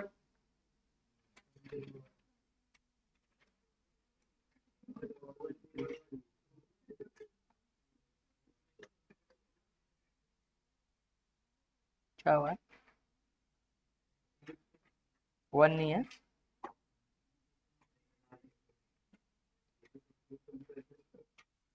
आज एक सब्सक्रिप्शन का क्वेश्चन बना है छोटा, नहीं एक छोटा सा क्वेश्चन है, सिर्फ रिसीट एंड पेमेंट का, छोड़ना। 99 पेज नंबर पे है, सिर्फ रिसीट एंड पेमेंट पूछ रहे, जानते बड़ा क्वेश्चन है। सब्सक्रिप्शन की छोटी मोटी वर्किंग कल रिवीजन में करा दूंगा ये क्वेश्चन, सब्सक्रिप्शन वाला।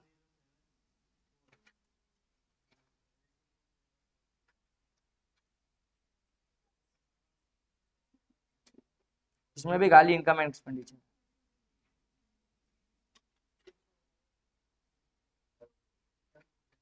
क्वेश्चन नंबर 8,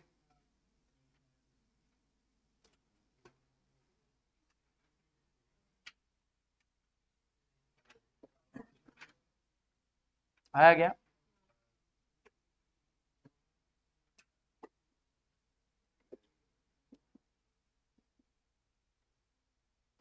नॉर्मल क्वेश्चन है, मतलब सीधा क्वेश्चन है, उल्टा सुल्टा नहीं है, सो पढ़ रहे। Following is the receipt and payment account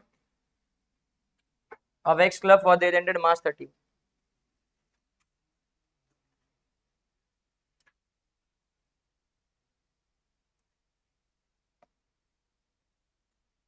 थोड़ा सा मेंटालिटी सेट कर लो, रिसीट से है, डेबिट साइड है, पोस्टिंग क्रेडिट में होगी, मतलब रिसीट साइड का पोस्टिंग या तो इनकम बोलोगे या तो लाइबिलिटी बोलोगे, बीच में वो एसेट चिल्ला देता है, इसके लिए पहले बता दिया।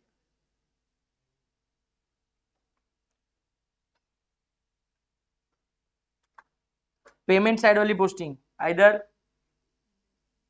बोलो, पेमेंट साइड की पोस्टिंग आइदर एक्सपेंडिचर में या तो एसेट्स। पेमेंट साइड से पोस्टिंग पढ़ना शुरू करो पहले। Groundsman fee, expenditure, moving machine asset, rent of ground, ground नहीं रेंट का खर्चा expenditure, cost of teas expenditure, fare भी, प्रिंटिंग ऑफिस, रिपेयर भी, honorarium to secretary and treasurer of 2019। रुक जा, ईयर एंडिंग कौन सा बोला है? 20। 2020 का खर्चा मेरे को लिखना है, ये मैंने पे किया इस साल, पे किया है ना, अरे मैं कैश बैंक अकाउंट बनाया, पे किया वो सब लिख दिया मैंने, लेकिन पता चला ये कब का पे है, 2000 लास्ट ईयर का पेड इस साल के फाइनल अकाउंट में क्या कर रहे हैं? अरे बोले इसका पोस्टिंग करूंगा क्या? नहीं करूंगा, इग्नोर भी नहीं करूंगा। सुन, ये लास्ट ईयर का मैंने इस साल पे किया, इस साल का खर्चा नहीं, इसके लिए इस साल के फाइनल अकाउंट में जाएगा नहीं, लेकिन लास्ट ईयर का इस साल पे करने की नौबत क्यों आई? क्योंकि लास्ट ईयर पे नहीं हो क्या रहेगा, मतलब इसको एक टर्म बना दो, ये लास्ट ईयर का आउटस्टैंडिंग एक्सपेंस। क्या ये लास्ट ईयर का? मैं तुमसे पूछता हूं नॉर्मली, आउटस्टैंडिंग एक्सपेंस, पहला एक्सपेंस अगर आउटस्टैंडिंग है, पे करना बाकी है, मतलब हमारे सर पे क्या होती है? लाइबिलिटी। अगर एक्सपेंस आउटस्टैंडिंग है तो बोलो क्या होता है? लाइबिलिटी। और लाइबिलिटी अगर लास्ट ईयर की है तो कौन से बैलेंस शीट में दिखेंगी? लास्ट ईयर के। तो इस 400 रुपए की एक्चुअली पोस्टिंग होगी ओपनिंग बैलेंस शीट के लाइबिलिटी साइड। क्या होगी? ओपनिंग बैलेंस शीट के लाइबिलिटी साइड अगर बना रहे तो, ओपनिंग बैलेंस शीट के लाइबिलिटी साइड बना रहे, नहीं बना रहे तो छोड़ देंगे। आगे balance at bank as per passbook, bank balance से ज्यादा deposit, current, cash in hand सब उठा के बैलेंस शीट के एसेट साइड। चलो रिसिप्ट साइड आ जाओ, रिसिप्ट साइड आ जाओ। बोलो opening cash in hand, opening balance sheet के एसेट साइड। ये कैश बुक है ना, तो ओपनिंग कैश बैलेंस थोड़ी तुम्हारा इनकम है। लास्ट ईयर का क्लोजिंग करंट ईयर का क्या बन जाता है? ओपनिंग। तो कैश बैलेंस एसेट होता है, ओपनिंग यानी लास्ट ईयर का closing cash balance last year का एसेट है, तो ओपनिंग बैलेंस शीट के एसेट में जाके बैठेगा। हाईलाइट करके रखता हूं जो लास्ट ईयर का आइटम है वो 400 और 100। फिर balance as per bank passbook, ये भी लास्ट ईयर का, डिपॉजिट करंट ये दो यहां तक, ये भी बोलो कहा जाके बैठेगा? ओपनिंग बैलेंस शीट के एसेट साइड में साथ। फिर इस साल के इनकम शुरू हो गए, रिसीट शुरू हो गए यहां से। ठीक है, समझ में आ रहा है क्वेश्चन? बोलो bank interest income, donation subscription, adjustment अगर कुछ नहीं बुला रहेगा तो इनकम जनरल मान के। रिसीट फ्रॉम टीज इनकम, मेरे को ये वर्ड दूसरी बार दिखाई दे रहा है, सो थोड़ा प्रेजेंटेशन के लिए जरा देख, दूसरी बार उधर वो साइड दिखा था टीज, कितना था उधर टीज? 250, इधर कितना है? 300, नॉक ऑफ करके लिख सकते। वो 250 एक्सपेंस में ना दिखा के रिसीट से आके इनकम में से आके क्या कर सकते हो? लेस। ठीक है, फेयर भी मेरे को दोबारा दिख रहा है, इधर 100 और उधर भी दिखा था 400, देख पा रहे हो? सो में क्या कर सकता है, दो जगह पोस्टिंग करने से अच्छा ये 100 को उधर जाके नॉक ऑफ कर सकता है। ठीक है, next normal posting, sale of equipment पे आ जाओ।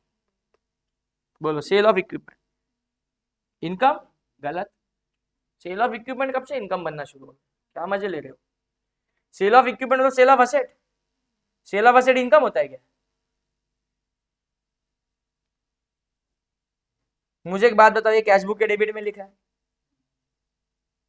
मतलब एंट्री क्या बनी रहेगी इसकी? कैश बुक के डेबिट में मतलब एंट्री क्या बनी रहेगी? चल फटाफट, cash to asset, cash to asset ना, सेल ऑफ असेट तो cash and bank account debit to asset. Income कब से बनाई है? असेट का बेचना, इनकम साइड लिखते थे तुम। असेट बेचा मतलब कहाँ लिखते थे? असेट में से लेस करते थे, लेस फ्रॉम असेट। बोलो सेल ऑफ असेट इनकम नहीं रे बाबा, बोलो ये क्या है? Less from equipment, balance sheet के एसेट में से लेस होगा ये। Net proceeds of variety entertainment income, donation for fourth coming tournament, donation मिला है फोर्थ कमिंग टूर्नामेंट के लिए मिला है, बोल सकते हो स्पेशल बैलेंस शीट के लायबिलिटी साइड। कहा जाएगा बोल बैलेंस शीट के। फिर एडजस्टमेंट दिए, इंग्लिश में ना दिखे टेबल फॉर्म में लिखी हुई है, बहुत दिक्कत होती है लोगों को इसी किस्म के क्वेश्चंस को लेके। सुनो अच्छे से, ये जो अप्रैल 1 2019 का कॉलम है, या का लास्ट ईयर का कॉलम है, करंट ईयर का ओपनिंग मतलब लास्ट ईयर का कॉलम है, ये सब कुछ जाएगा ओपनिंग बैलेंस शीट में। कहा जाएगा ओपनिंग, इसमें कोई दोहराई नहीं है, सब कुछ जाएगा ओपनिंग बैलेंस शीट में। तो इन फिगर को पढ़ो ही मत, देखो ही मत, और जो मार्च 31 करंट ईयर एंड के साथ दिया हुआ है ना, इसको एडजस्टमेंट समझ के पढ़ो। ठीक है, सब्सक्रिप्शन ड्यू, एक अमाउंट एक आइटम मेरे को दो दो तीन तीन बार दिखा ना, मैं उसका वर्किंग नोट बना लेता, इसको मैं वर्किंग नोट में सॉल्व कर। सब्सक्रिप्शन मेरे को ऊपर दिखा, इधर दो बार दिखा, दो बार किधर दिखा, ये दो अमाउंट है मतलब दो बार दिखा। सब्सक्रिप्शन ड्यू का मेरे को बिल्कुल पोस्टिंग तुमसे नहीं चाहिए, बोलो इसका मैं कहाँ डील कर देगा, working note. Amount due for printing, ऊपर प्रिंटिंग था, हाँ इधर उसकी 2 अमाउंट मिली, इसको मैं कहाँ डील करेगा, working note. Cheque unpresented being payment for repairs, मतलब आउटस्टैंडिंग रिपेयर का खर्चा दिया।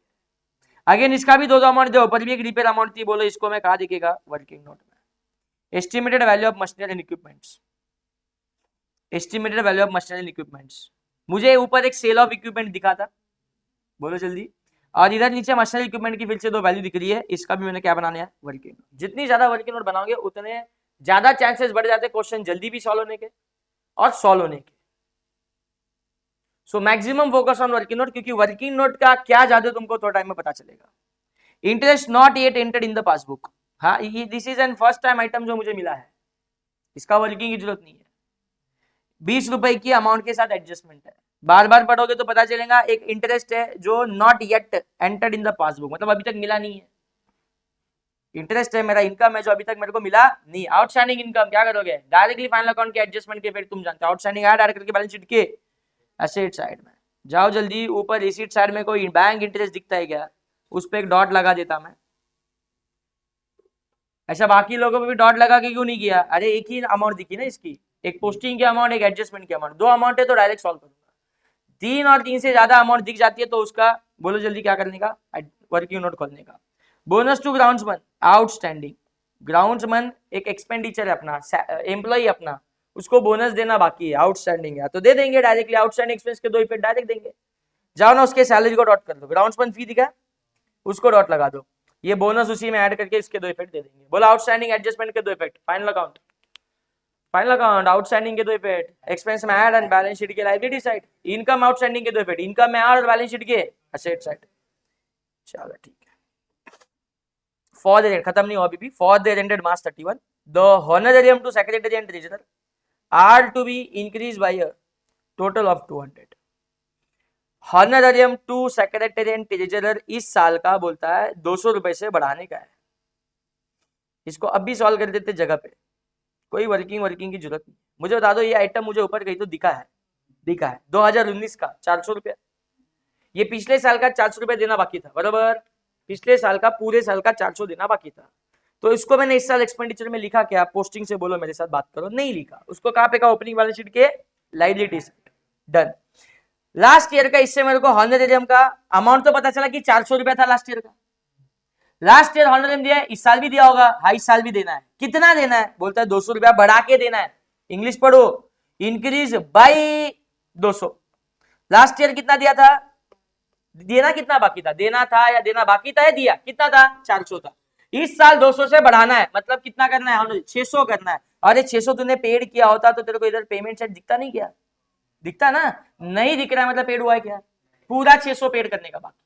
पहले तो 600 मेरा खर्चा है इस साल का ना, अभी इस साल का हॉनरेरियम बात चल रहा है ना, तो इस साल का खर्चा मैंने पहले एक्सपेंस में जाके 600 लिखेगा, और ये पूरा देना बाकी बोल के बैलेंस शीट के लायबिलिटी साइड भी जाके लिखेगा। जगह पे 2 एडजस्टमेंट के इफेक्ट, समझे क्या, कोई वर्किंग नोट की जरूरत नहीं है। 400 रुपया लास्ट ईयर का था, 200 रुपया इस साल बढ़ाने का है, मतलब इस साल हॉनरेरियम कितना देने का है, 600।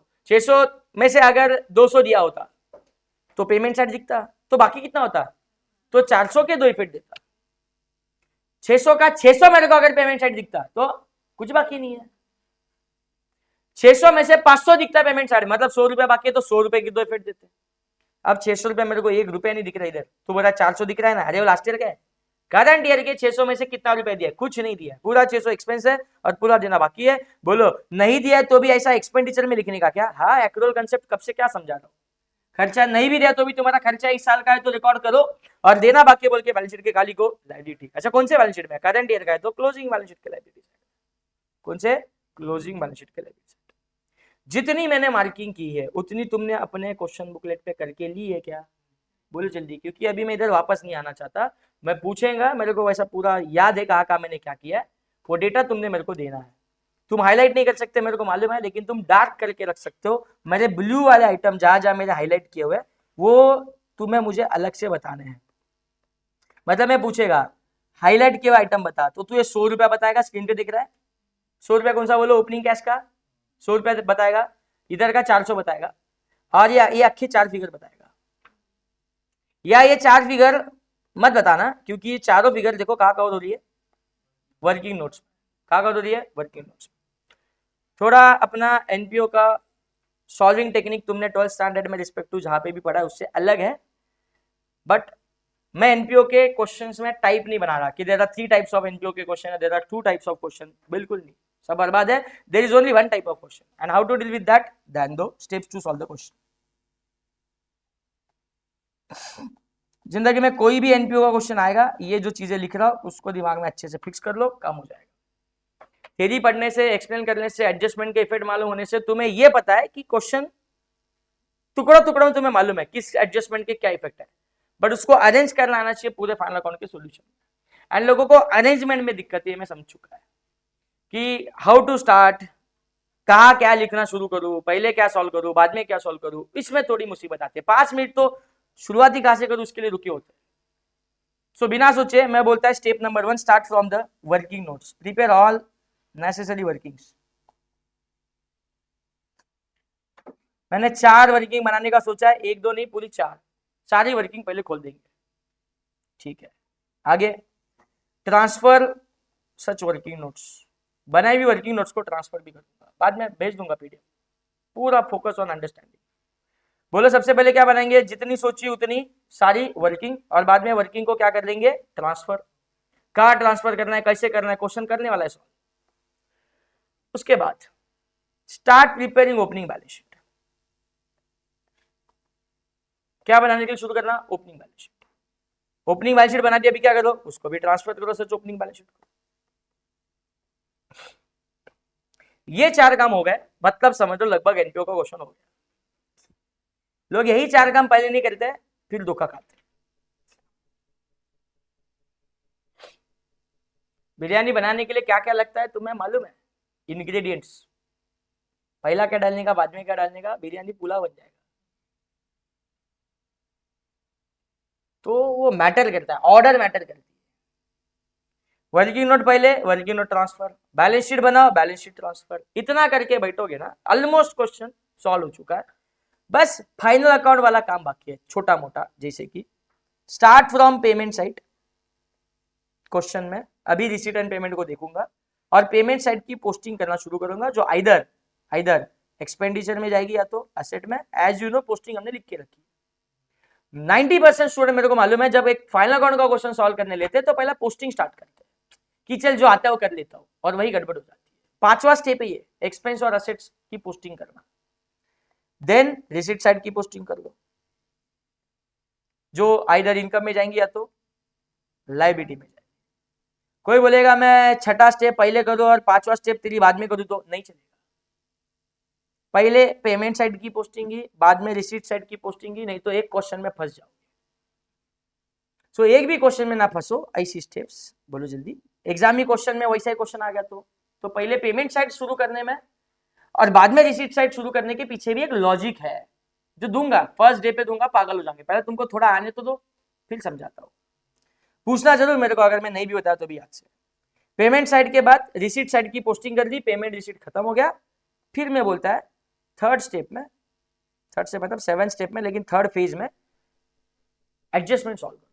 कौन सी, बची कुची। बची कुची मतलब बाकी कभी की, जब वर्किंग नोट बनाई तभी most of the adjustment solve हो गए, क्योंकि वर्किंग नोट एडजस्टमेंट पढ़ के तो सोची थी किसका बनाने का है, but there are still adjustments जो विदाउट वर्किंग तुम देने वाले हो, जैसे कि लास्ट एडजस्टमेंट के अभी जो 600 के 2 इफेक्ट लिखे, ऐसी डायरेक्ट वाली एडजस्टमेंट्स को क्या कर लो, अभी सॉल्व करके लो।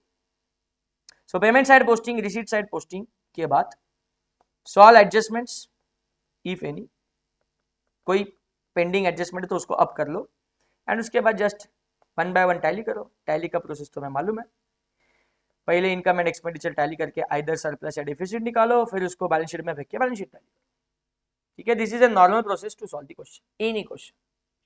क्वेश्चन में ओपनिंग बैलेंस शीट का डेटा होगा तो ही ओपनिंग बैलेंस शीट बनेगा, डेटा नहीं होगा तो कहां से बनाऊंगा, और बनेगा तो ट्रांसफर भी होगा, बनाएगा नहीं तो ट्रांसफर ही क्या करेगा। अब एक बात अच्छी है, कभी कभी क्वेश्चन ओपनिंग बैलेंस शीट दे देगा, लेकिन तुम फील करो कि तुम नहीं बनाई। क्या बोला मैंने, तुम फील करो कि तुमने बनाई, तो बनाई तुमने है तो तुम बना देते खुद से, तब ट्रांसफर करते थे ना, तो वो देंगे तो भी तुम अपने से क्या कर लेना, ट्रांसफर कर लेना। सब उल्टा सुल्टा क्वेश्चन होना शुरू हो जाता है, तो थोड़ा be careful. Opening balance sheet देके भी मैं चाहूंगा तो एक बार बना लेना अपने तरीके से, ठीक है। अब इस क्वेश्चन के लिए मुझे बता दो क्या सारी वर्किंग नोट्स है जो हमने सोची है। सबसे पहली वर्किंग नोट है सब्सक्रिप्शन। ओके, सब्सक्रिप्शन थोड़ा स्पीड बनाएगा, तुमको एड लिस्ट सब कुछ मालूम है। Subscription received during the year, मैं ये वाली फिगर पूछता, मतलब वो रिसीट की टॉप की फिगर पूछ रहा हूँ। सब्सक्रिप्शन के नाम पे कितनी लिखी हुई है? 2000, ओनली 2600। सब लोग ने इंडिविजुअली अपने बुक से, ये लास्ट बेंच क्वेश्चन बुकलेट है ना, है कि नहीं? मैं तेरे को पूछ रहा हूँ। हाँ, तो ऐसा ही बैठेगा। ओके, सब्सक्रिप्शन मैं बनाता हूँ प्रिंट हो, तो पहले 15 प्रिंट में नहीं था ना, तू बुक नहीं है ना। Subscription received during the year, book लेके वहां कसम घर पे बैठे 2-4 जन, जो रेगुलर आ रहा है उसके passbook. Subscription received during the year 2600, कितना बोलो? 2600। जान, इसको वर्किंग नोट में क्यों लिया? क्योंकि उसको नीचे वापस ही मिला था। सो क्या मिला था? जरा इंग्लिश पढ़ उसका, जो काम लगा था सब करो। सब्सक्रिप्शन ड्यू लिखा हुआ है, ड्यू मतलब आउटस्टैंडिंग। तू जानता है करंट ईयर आउटस्टैंडिंग है, last year outstanding less. Due के नाम पे बताया नहीं करंट ईयर का कि लास्ट ईयर का। अमाउंट दिया ना, दो अलग अलग कॉलम है, तो करंट लास्ट ईयर का कॉलम में जो अमाउंट है वो लास्ट ईयर का आउटस्टैंडिंग है, करंट ईयर के कॉलम में जो अमाउंट है वो करंट ईयर का आउटस्टैंडिंग। मैं पहले ऐड कर लेता करंट ईयर आउटस्टैंडिंग, लेस कर लेता हूँ लास्ट ईयर आउटस्टैंडिंग। बोलो current year outstanding figure 100, last year outstanding figure 150। पूरे क्वेश्चन में कहीं पे सब्सक्रिप्शन का एस लिखा है? बस ये तीन ही जगह पे था, पक्का टैली कर दे, खत्म कर दे। 2550, ये वर्किंग नोट बनी फर्स्ट। और कौन सी वर्किंग नोट एकदम पास फटाफट? प्रिंटिंग, मतलब प्रिंटिंग वाला वर्किंग है, प्रिंटिंग एंड ऑफिस एक्सपेंसेस की एक वर्किंग है। सुनना सुनना सुनना, सब्सक्रिप्शन इनकम वाली वर्किंग है, प्रिंटिंग एक्सपेंस वाली वर्किंग है। तो मैं रिसीव्ड वर्ड नहीं लिख रहा, मैं लिख रहा पेड। क्या लिख रहा हूं? पेड। ऊपर जा तेरे कैशबुक में, पेमेंट साइड में प्रिंटिंग का फिगर दिखा, कितना है बता? ओनली 280। इसको वर्किंग में ले, मतलब ये नीचे दो बार दिखा है। एक कर आउटस्टैंडिंग है कि प्रीपेड लिखा है? क्या लिखा है? ड्यू मतलब अगेन आउटस्टैंडिंग। तो वंस अगेन, इनकम हो या एक्सपेंस हो, पोस्टिंग वही है, एडलेस वही है। करंट ईयर का आउटस्टैंडिंग है तो एक्सपेंस हो या इनकम हो, एड ही होगा। और लास्ट ईयर आउटस्टैंडिंग है तो लेस ही होगा। करंट ईयर आउटस्टैंडिंग की figure, last year outstanding figure 100 260। Done. Working note number 3,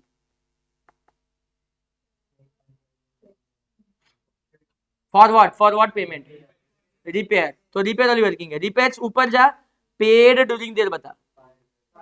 fine, सबको मिला पेमेंट साइड में 500। फिर एडजस्टमेंट में आया अगेन, चेक अनप्रेजेंटेड है, मतलब करंट ईयर का आउटस्टैंडिंग, लास्ट ईयर का आउटस्टैंडिंग। आउटस्टैंडिंग वर्ड को अलग अलग तरीके से लिखा उन्होंने, जल्दी बोलो। Current year outstanding 260 and last year outstanding, and ये प्लस माइनस करके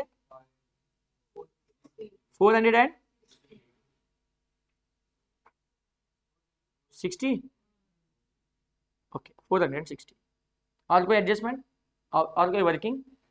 4 सोची थी हमने, 4।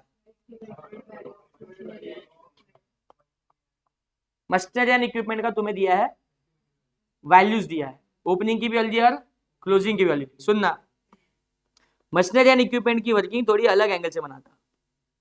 लेजर समझते हो? लेजर तुमको मैंने debtor ledger, creditor ledger, trading ledger ये सब सिखाया, बताया है। अगर एक असेट वाला लेजर है तो इसका डेबिट में ओपनिंग बैलेंस होगा और क्रेडिट में क्लोजिंग बैलेंस होगा, है ना? सो ओपनिंग की फिगर उधर एडजस्टमेंट में क्या दी हुई है, क्लोजिंग में क्या दी हुई है? 17 इतना 1750। ठीक, ओपनिंग का बराबर क्लोजिंग का बराबर फिगर दिया। अब इसका मैंने वर्किंग इसके लिए, क्योंकि ऊपर एक मशीनरी का इक्विपमेंट का कुछ तो हो रहा था, सेल हुआ था, कितने का? 8080 का सेल हो गया। तो उसका एक एंट्री मैंने बताया था तुमको, कैश बैंक के डेबिट में 2 मशीनरी एंड इक्विपमेंट। तो मशीनरी इक्विपमेंट के क्रेडिट साइड में इसका इफेक्ट कंप्लीट कर लिया। बोलो भाई कैश बैंक, अरे आ रहा है कितना? बोलो 80। और पूरे क्वेश्चन में मशीनरी इक्विपमेंट को लेके कुछ भी है? कुछ भी नहीं है। कुछ भी नहीं है तो ये ओपनिंग क्लोजिंग से लेजर टैली होना चाहिए था ना। रिपेयर मशीनरी इक्विपमेंट में ऐड नहीं होता ना, रिपेयर तो एक्सपेंस आउट होता है। इसके अलावा कुछ और है क्या, मैं पूछता हूँ? नहीं है? ओके, इसका टोटल करो, इसका बैलेंस शीट भी कर लो।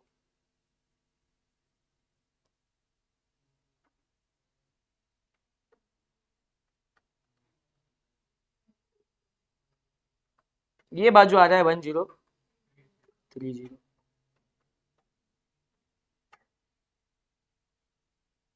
आया 1030। ये सेल वाला अमाउंट है। ये 1030 मैं तुमसे पूछता हूँ क्या होगा एडिशनल परचेस। अगर तुम्हारे पास ओपनिंग में 800 का सेट था तो क्लोजिंग में 1700 का कैसे हो गया? तो और खरीदा होगा जो क्वेश्चन में दिया नहीं है। और खरीदा होगा तो पैसा दिया होगा तो पेमेंट साइड मिला क्या तुमको? नहीं मिला। अरे और खरीदा होगा लेकिन उसका पैसा नहीं दिया होगा। पैसा दिया होता तो पेमेंट साइड दिखेगा ना। बोलो जल्दी। असेट खरीदा भी है लेकिन उसका पैसा देना बाकी है, तो बोलो इसको इधर में क्या बोलूं? Machinery and equipment to cash bank बोल सकता हूँ क्या? नहीं। टू कैश बैंक तो कैश बैंक में तुमको क्रेडिट साइड दिखना चाहिए था। इसके लिए इंट्रोडक्शन में चिल्ला के बताया रिसीट एंड पेमेंट मतलब कैश बुक, पैसा आया गया मतलब तुमको दिखेगा क्या? मैं इधर टू कैश बैंक लिखेगा तो बहुत बड़ा ब्लंडर हो जाएगा। उधर पेमेंट साइड में दिख रहा है तुमको कोई कैश बैंक के नाम पे 1030? अरे उधर दिखता तो टैली हो जाता लेजर।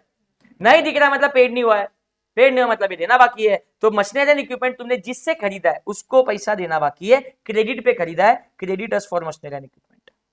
क्या बोलेंगे इसको? Creditor for machinery and equipment. ठीक है। 4 वर्किंग सोची थी, चारों बना दी। नाउ नेक्स्ट स्टेप क्या बोला मैंने? वर्किंग नोट बनाने के बाद क्या करने का? वर्किंग नोट को पढ़ो पढ़ो ज्यादा। वर्किंग नोट बना दी, ये फर्स्ट स्टेप हो गई। ना वर्किंग नोट ट्रांसफर करना मतलब क्या करना, ध्यान दे। मैं बोलता है ड्यूरिंग द ईयर के अमाउंट का पोस्टिंग कहीं नहीं होगा, बट हर एक अमाउंट जो एडलिस्ट किया उसको कहीं ना कहीं पे पोस्टिंग करना है। Same for all. During the year के अमाउंट का पोस्टिंग कहीं नहीं होगा, ड्यूरिंग द ईयर के अमाउंट का पोस्टिंग कहीं नहीं होगा, ड्यूरिंग द ईयर के अमाउंट का पोस्टिंग कहीं नहीं होगा। इधर तो है ही नहीं ड्यूरिंग द ईयर का अमाउंट, ठीक है। इधर भी है ड्यूरिंग द ईयर का अमाउंट, ये वाला है ना, ये 80 रुपया, इसका पोस्टिंग कहीं नहीं होगा। ये 80 रुपीज का पोस्टिंग कहीं नहीं होने वाला। ये इक्विपमेंट से लेस होने वाला है।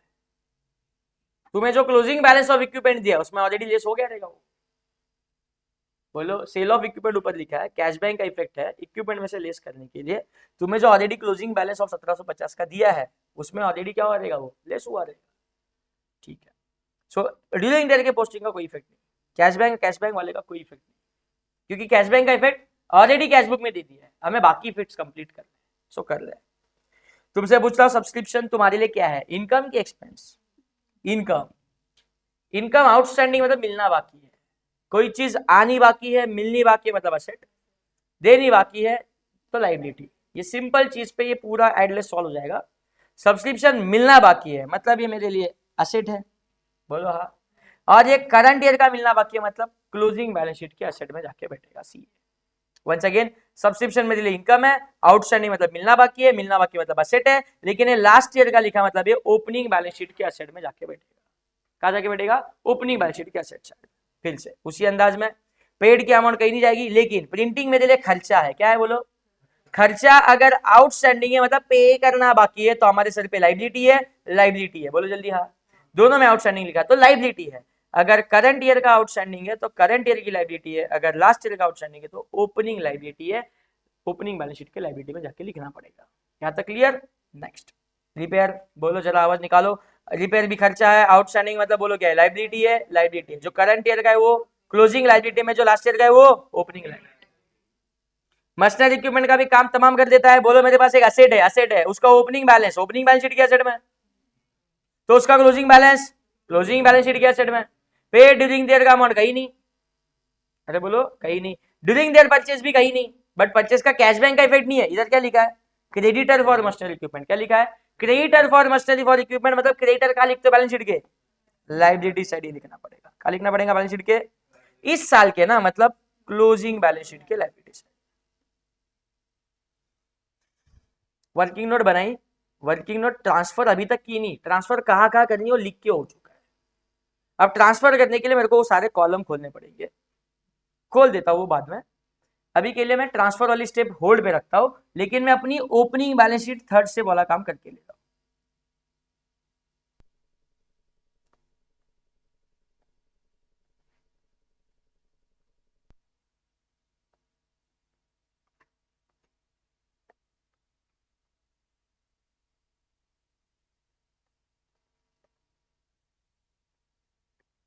जिसके लिए तुम्हारा मदद चाहिए। मैंने बोला कुछ आइटम मैं तुमको अलग से पूछूंगा, हाईलाइट किए, वो पूरे क्वेश्चन से दूर से दिख जाए, ढूंढने ना पड़े, इसके लिए थोड़ा डार्क करके लिखने के लिए बोला। वो मुझे याद भी हल्के फुल्के। एक तो कैश बैंक बैलेंस है टॉप पे, बता दे वो। एक लास्ट ईयर का 19-20 का पे किया हुआ राइट साइड में 400 रुपया पड़ा है, उसको बाजू में पोस्टिंग में लिखा भी है ये लास्ट ईयर का आउटस्टैंडिंग इस साल भरा है, तो लास्ट ईयर की लाइबिलिटी में जाएगा। ये ओपनिंग बैलेंस शीट मतलब लास्ट ईयर की बैलेंस शीट नहीं है, तो मैं लाइबिलिटी साइड जाके लिख रहा हूँ आउटस्टैंडिंग हॉनरेरियम 400 रुपया, बराबर बोल रहा हूँ मैं। ये रिसीट एंड पेमेंट में 2 आइटम हाईलाइटेड थे, नेक्स्ट टाइम याद रखना ओपनिंग बैलेंस शीट अलग से बना के लेनी पड़ती है। सो जब क्वेश्चन रीड करते करते ओपनिंग बैलेंस शीट के आइटम मिलते हैं, उसको डार्क में लिखो या हाईलाइट करके रखो, ताकि बाद में अलग से दिख जाए और मैं फटाक से लिख सकूं।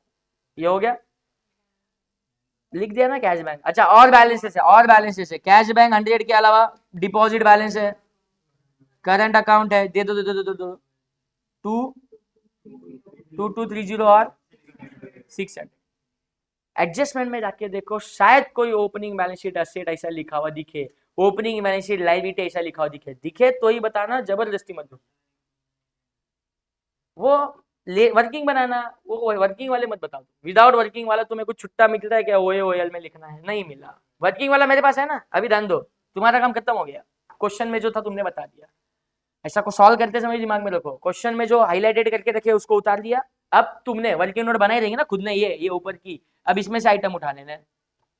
मैं ओपनिंग बैलेंस शीट बना रहा हूँ, मतलब मैं पोस्टिंग में क्या क्या ले रहा हूँ, ये ओएल ले रहा हूँ, ये ओएल ले रहा हूँ, ये ओएल, ये ओए का 800, बोलो हाँ, बाकी सब क्लोजिंग में आने वाला है। सो ले लो।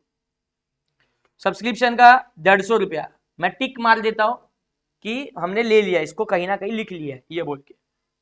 क्या लिखा है इधर, ओए मतलब ओपनिंग बैलेंस शीट के एसेट साइड में 150 और लाइबिलिटी साइड में 100। आउटस्टैंडिंग सब्सक्रिप्शन 150 और लाइबिलिटी साइड में 100। 100 किस चीज का था, आउटस्टैंडिंग प्रिंटिंग का था, आउटस्टैंडिंग प्रिंटिंग डन। 150 एंड 100 दोनों पोस्टिंग हो गया। ओएल वाला 300 रुपया, आउटस्टैंडिंग रिपेयर्स का, आउटस्टैंडिंग रिपेयर्स का 300, और मशीनरी एंड इक्विपमेंट का 800। ये देखो इधर ओए लिखा हुआ था, वो भी ले लिया। तुम्हारे पास 2-3 आइटम थे ओपनिंग बैलेंस शीट वाले, वो तुमने दिए, मेरे पास वर्किंग नोट वाले थे, वो मैंने ले लिए। रुकने का नहीं, अभी के अभी ओपनिंग बैलेंस शीट टैली कर देने का। ओपनिंग बैलेंस शीट टैली नहीं होगा, हमें एक बैलेंस शीट फिगर पे क्या मिल जाएगा बोलो, कैपिटल फंड, क्योंकि हम बनाए इसी चीज के लिए। ओपनिंग बैलेंस शीट भी prepare to know this capital fund की फिगर प्लीज।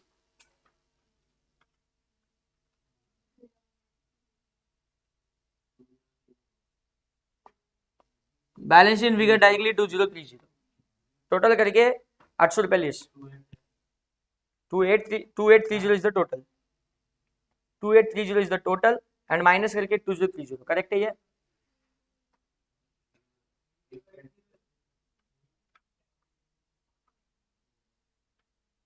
तो भी देगा लेते 2030, क्या गाई करते हैं। ये 2030 नहीं आ रहा है, कितना आ रहा है, फिर से पढ़, 3080, 880 की 3080। अरे माँ, चैप्टर ऑलरेडी बेकार है, तुम इधर फंसे रे। सी, कहीं एडलेस नहीं समझा, कहीं इफेक्ट नहीं समझा, समझता ये कैल्शियम में क्या फंस रहे रे। सीधा सीधे नंबर है, अलग अलग दिख रहे क्या, मैं लिखे अजीब है क्या। ये 100 रुपया है, ये 800 है, 3080, that's it. Opening balance sheet बनी। करना क्या क्या था मैं बोलूं जल्दी। वर्किंग नोट बनानी थी, बना दी। ओपनिंग बैलेंस शीट भी बना दी। अब वर्किंग नोट के कुछ इफेक्ट ट्रांसफर होने बाकी है, और बैलेंस शीट की वो भी ट्रांसफर करनी बाकी है, तो वो करने के लिए एक्चुअली सारे फॉर्मेट रेडी करके लेता हूँ फास्ट में, एकदम रफ में। इनकम एंड एक्सपेंडिचर एक बनाना है अपने को,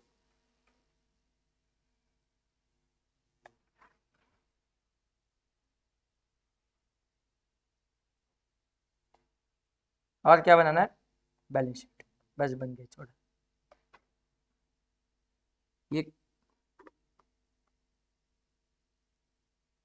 ये क्लोजिंग वाली बैलेंस शीट, और ये इनकम एंड एक्सपेंडिचर अकाउंट, ठीक है। First step complete done, working note transfer करने वाला काम बाकी उसको कर लेता हूँ। ये जो 2550 निकाला है ये सब्सक्रिप्शन का नेट आंसर है, कहाँ जाके बैठेगा? इनकम में। और ये जो सीए लिखा है 100, इमीडिएट बताया करो।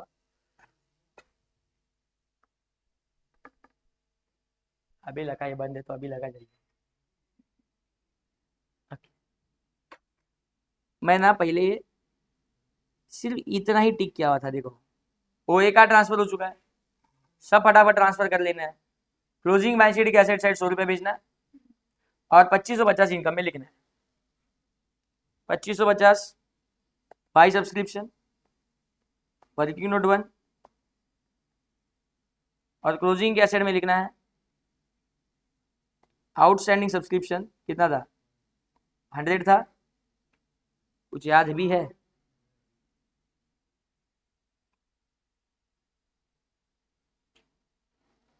फर्स्ट वाली वर्किंग में से 2600 रुपया कहीं नहीं गया, 100 भेजा, 150 भी भेजा, 2550 भी भेजा। इसी तरीके से वर्किंग नोट 2 में से 280 कहीं नहीं जाएगा, 260 एक्सपेंडिचर में, एक्सपेंस की वर्किंग है ना ये, और ये जो 80 रुपया है वो लाइबिलिटी साइड में। 260 एक्सपेंस में, 80 रुपया लाइबिलिटी में। किसका था वर्किंग? प्रिंटिंग। 260 एक्सपेंस में और क्लोजिंग लाइबिलिटी में बोलो कितना था? 80 रुपीज। आउटस्टैंडिंग प्रिंटिंग,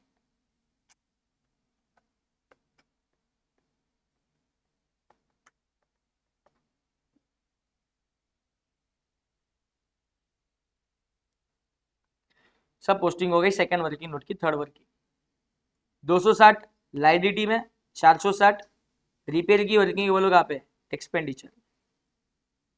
460 का रिपेयर और आउटस्टैंडिंग में कितना था? 260।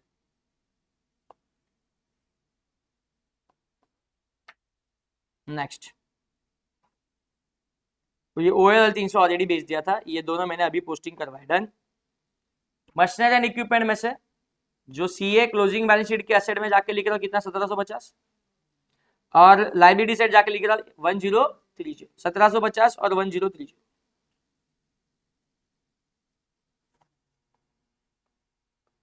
$1750 और क्रेडिटर्स के नाम पे 10 creditors for machine, that's it. उसका ओपनिंग क्या है? ओपनिंग वैल्यू हमने ऑलरेडी ओपनिंग बैलेंस में भेज दिया था, सो ऑन सो फोर्थ। मैंने 2 स्टेप पूरी तरीके से कर लिए। वर्किंग नोट बनाई, फॉर्मेटिंग पूरा करके रखोगे तो फटाक से वर्किंग नोट जगह जगह पे ट्रांसफर कर। फिर ओपनिंग बैलेंस शीट सब समझो अभी बनाई, ये अभी बन गई, बननी शुरू हो चुकी। कभी जब वर्किंग नोट ट्रांसफर कर रहे थे तब 2-4 इफेक्ट आ गए थे, एंड कुछ तुम्हारे पास जो इफेक्ट थे वो समझो बाद में लिख लिए, तो ओपनिंग बैलेंस शीट अभी बनी। अब बनाई हुई ओपनिंग बैलेंस शीट को भी ट्रांसफर करना है, चौथा काम। और जब ये हो जाएगा ना, ऑलमोस्ट क्वेश्चन खत्म हो गया। ओपनिंग बैलेंस शीट को ट्रांसफर करना है तो कहाँ करना है? देख, बैलेंस शीट से बैलेंस शीट में ही जाती है, असेट में ही जाते हैं, लाइबिलिटी में ही जाते हैं, बस जाने की उनकी औकात होनी चाहिए। मतलब 12 महीने तक वो चलने वाले, टिकने वाले आइटम होनी चाहिए। तो मैं पढ़ के बता रहा, आउटस्टैंडिंग सब्सक्रिप्शन इधर के एसेट से क्लोजिंग के एसेट में नहीं जाएगा, क्योंकि ये आउटस्टैंडिंग 2-3 महीने का होता है। इस साल का नवा आउटस्टैंडिंग हमारे पास दूसरा फिगर ऑलरेडी है, मशीनरी इक्विपमेंट का नया फिगर ऑलरेडी है, कैश बैंक नया बैलेंस ऑलरेडी है, डिपॉजिट करंट अकाउंट के नए बैलेंस ऑलरेडी है। तो एसेट से उठ के कुछ क्लोजिंग एसेट में आया क्या? नहीं आया, क्योंकि सबका नया बैलेंस अपने पास है। What about liabilities? कैपिटल उठ के जाएगा, इसी के लिए तो निकाला ये। अच्छा, आउटस्टैंडिंग प्रिंटिंग नहीं जाएगा, क्योंकि करंट ईयर का नया आउटस्टैंडिंग फिगर हमको मालूम है, ना ये जाएगा ना ये जाएगा। ये सब खुद आए हुए हैं, ये कहीं जाएंगे नहीं, ये एडजस्टमेंट से आए ना, वर्किंग से आई है, ये फिर से कहीं जाएंगे नहीं। कैपिटल खाली जाके बैठेगा 3080।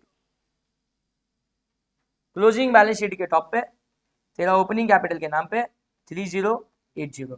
4 स्टेप हो गई। बोलो कौन सी अब तुम्हारा काम चालू हो रहा है, जल्दी बोलो, रिपीट बोलो। Steps to solve the question, any question. Working note बनाओ, ट्रांसफर मारो, ओपनिंग बैलेंस शीट बनाओ, ट्रांसफर मारो, हो गया ये काम। अब सिंपल काम, फालतू काम, पेमेंट साइड से शुरू करो, पोस्टिंग बताना शुरू करो। सुनो, लेकिन जिसका मैंने वर्किंग बनाया उधर दिखने का भी नहीं, सीधा आगे की पोस्टिंग बताने का, सीधा इग्नोर करो। किन आइटम को इग्नोर करोगे? सब्सक्रिप्शन को, प्रिंटिंग को, बोलो मशीनरी इक्विपमेंट को और रिपेयर्स, ये सब देखते ही इग्नोर कर लो, सीधा आगे आगे बढ़ जाने का। इन सब का पूरा तमाम काम हो चुका है। बोलते जाओ, पेमेंट साइड से क्या मिला पहला आइटम? ग्राउंड्समैन फीस डॉट के साथ एडजस्टमेंट के साथ, कोई बात नहीं, पहला मैं पोस्टिंग लिख लेता हूं, टू ग्राउंड्समैन का फीस का अमाउंट, समझो मैंने इनर कॉलम में रखा है, एक डॉट देख के मैंने एक लाइन छोड़ दिया, नॉर्मल फाइनल अकाउंट जैसा treatment. Next, moving machinery balance sheet के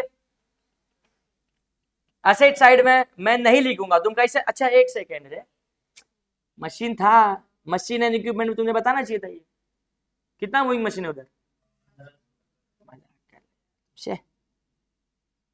ढूंढना नहीं क्या, मूविंग मशीन है ना अपने पास, मशीनरी इक्विपमेंट का वर्किंग बनाया ना, चेंज मारता फटाफट, चल बोल फटाफट, ये बैलेंस शीट फिगर निकालने की जरूरत नहीं है, सब चीज छोड़, कितना है 1030 लिखा है, सब बराबर है, इग्नोर मारो, ये मूविंग मशीन अलग मशीन है समझते हुए, मैं बैलेंस शीट के एसेट में उसकी पोस्टिंग कर रहा, तुमने उधर देना चाहिए था, अब छोड़ दो, बोलो अमाउंट, तुमने मेरे को लेजर में दिया होता ना, तो लेजर में लिखा है वर्किंग नोट में लिया है बोल के इधर इग्नोर करने के लिए बोलता, ठीक है, moving head. Next, rent of ground expenditure ना, टू रेंट 250, कोई डॉट नहीं। Next posting, cost of teas and बाजू में एक आइटम पड़ा है, दोनों में से ज्यादा क्या है, रिसीट वाला ज्यादा है, इनकम साइड ज्यादा है, तो मैं पहला इनकम साइड की पोस्टिंग कर लेता हूं, बाय टीज के नाम पे, रिसीट साइड की फिगर कितनी है, रिसीट साइड की और पेमेंट साइड की माइनस करके नेट 50 इनकम साइड खड़ा कर दिया, डन, टीज टीज खत्म। फेयर कौन से साइड का ज्यादा है देख, नेक्स्ट फेयर ही है ना आइटम, फेयर पेमेंट साइड का ज्यादा है, तो मैं इधर लिख रहा हूं 2 फेयर्स, पेमेंट साइड की अमाउंट बता और वो अपोजिट साइड की अमाउंट बता, नॉक ऑफ करके 300 नेट पेमेंट साइड मतलब एक्सपेंडिचर साइड जमा हो गया, डन। नेक्स्ट पोस्टिंग, लाइन से पेमेंट साइड की नेक्स्ट पोस्टिंग, प्रिंटिंग का क्या बना दिया हमने, वर्किंग, तो फिर से नहीं पढ़ने का, फिर से पोस्टिंग नहीं करने का। नेक्स्ट, रिपेयर का भी वर्किंग बन गया, फिर से नहीं पढ़ने का, पोस्टिंग नहीं करने का। नेक्स्ट, हॉनरेरियम वो तो पिछले साल भेज दिया, नहीं आएगा इधर वापस। नेक्स्ट, बैलेंसेस दे दिए, balances balances balances, closing balances लिखे जा रहा हूं, कैश बैलेंस कितना, डिपॉजिट बैलेंस कितना, करंट बैलेंस कितना, 3 है ना, वो तो कौन सा भी बोलते जा, कैश फर्स्ट वाला 250, next balance, last balance, that's it, खत्म। क्रेडिट साइड पूरी खत्म हो गई, अब debit side receipt side posting करना शुरू करो। What is first item, bank interest, कोई डॉट है, शायद है बोल के मैं एक लाइन छोड़ रहा, इंटरेस्ट की ओरिजिनल पहले पोस्टिंग की अमाउंट बताओ, अमाउंट 30, एक लाइन छोड़ दिया बस। नेक्स्ट, डोनेशन का पोस्टिंग क्या लिखा हुआ बता, हो गया, डोनेशन का भी हो गया, अच्छा हो गया, साथ में था, सब्सक्रिप्शन के साथ में था। नेक्स्ट आइटम,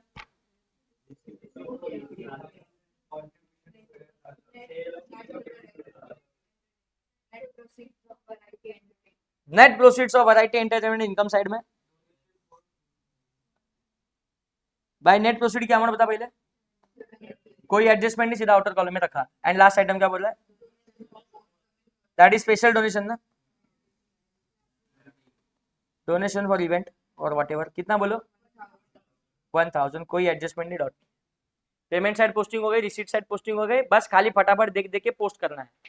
अब बची कुछ एडजस्टमेंट्स, देखो हम कहाँ तक पहुंच गए, 4 स्टेप में काम थोड़ा समय लगता है, 4 में से भी पहले 2 स्टेप के लिए थोड़ा समय लगता है, केयरफुली आराम आराम से करने का, उसके बाद सिर्फ पोस्टिंग इधर उधर चीजें भेजनी है, ये 2 काम भी हो गए। एंड अभी जस्ट सॉल्व एडजस्टमेंट ही नहीं, कोई बची कुछ एडजस्टमेंट तो कर लेनी है, तो बची कुछ एडजस्टमेंट जाके ढूंढ।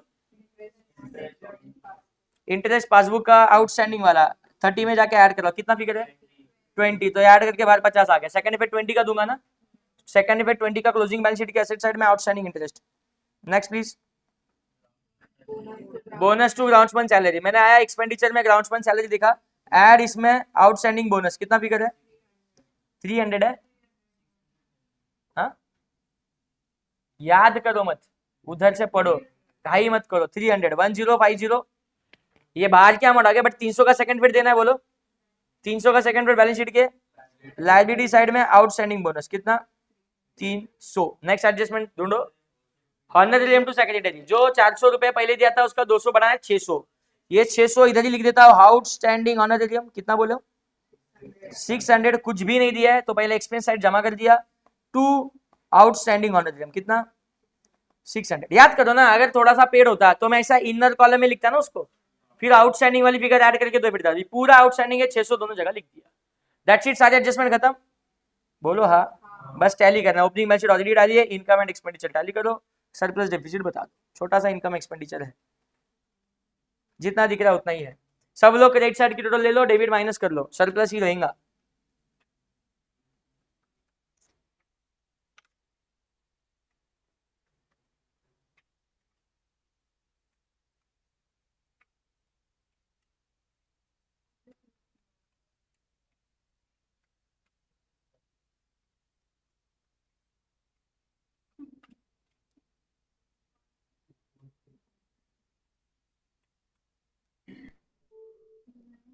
Yes, surplus please. Only 510 surplus. Balance sheet figure बोलो। और ये सरप्लस कैपिटल फंड में जाके क्या होगा, ऐड। सो 3590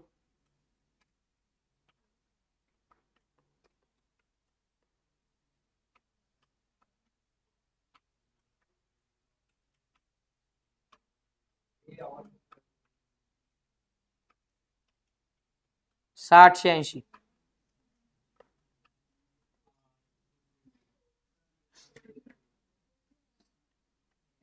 राइट साइड का मालूम नहीं मेरे को, ये लाइब्रेरी साइड की है मैंने। 6880 बोलो, टैली है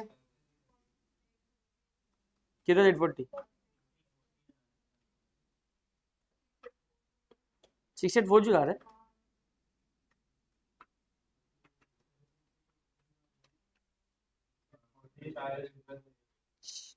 नहीं नहीं, हाँ कितना आ रहा है, 40 आ रहा है, तो दोनों बाजू 40 आ रहा है ना।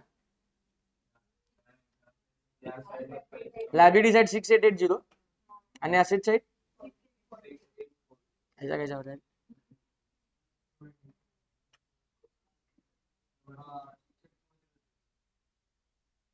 सरप्लस बराबर है क्या, 510 बराबर है।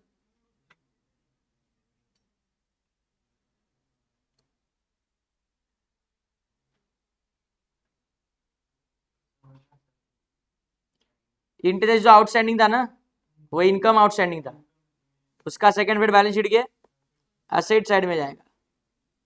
6860 पे दोनों साइड टैली 60 थे बाबा, इधर का 20 उठ के उधर गया। आउटस्टैंडिंग इंटरेस्ट इनकम वाला इंटरेस्ट आउटस्टैंडिंग के बैलेंस शीट के एसेट।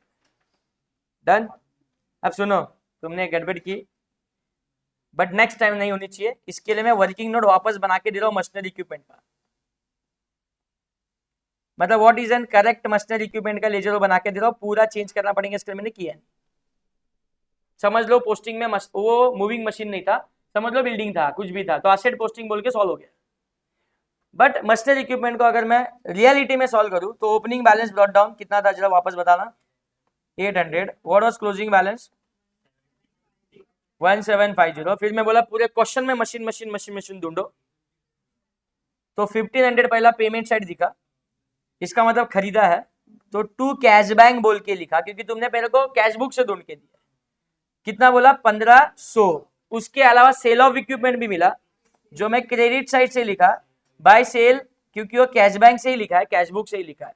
ये परचेज वाला लिखा, वो सेल, सेल वाली अमाउंट कितनी थी 80। इसके अलावा फिर भी ढूंढो कोई मशीन इक्विपमेंट है क्या, नहीं। ओपनिंग है, क्लोजिंग है, परचेज है, टैली करो कौन से साइड डिफरेंस है। अगर ये साइड डिफरेंस है ना, तो इसे डेप्रिसिएशन बोल के क्लोज करना होता है। यही मुझे समझाना था, कौन से साइड डिफरेंस, यही ना, मतलब यही डिफरेंस है ना 470। इस डिफरेंस को क्या बोलेंगे बोलो, डेप्रिसिएशन। अभी पोस्टिंग सुन लो, खत्म नहीं हुआ। अगर ऐसा मैं लेजर बनाता पहली बारी में, तो ओपनिंग बैलेंस चला जाएगा ओपनिंग के एसेट में, क्लोजिंग बैलेंस चला जाएगा क्लोजिंग के एसेट में। ये जो कैश बैंक के नाम पे परचेस है, वो ऑलरेडी कैश बुक में गया है। अरे बोलो, इसको फिर से कहीं नहीं भेजोगे। सेल्स के नाम पे जो सेल ऑफ इक्विपमेंट है, इसको कहीं नहीं भेजोगे। ये कैश बैंक वाले इफेक्ट जो है मैं कहीं नहीं दे रहा हूँ, किसी भी वर्किंग में दिया नहीं, याद करो। मैंने सारे कैश बुक वाले इफेक्ट कहा लिखे थे, ड्यूरिंग द ईयर बोल के लिखे थे ना टॉप पे, सो टॉप की फिगर बोल के इसको कैंसिल कर दो, बचा एक ही आइटम, डेप्रिसिएशन का 470 गोज टू एक्सपेंडिचर। ये वाली पोस्टिंग हो जाती अगर ये मेरे को मूविंग मशीन तुम पहले बताते, तो मैं क्वेश्चन को चेंज मारा, मूविंग मशीन नहीं होगी कुछ और मानो, normal asset purchase asset side में जाके पोस्टिंग की। समझा क्वेश्चन?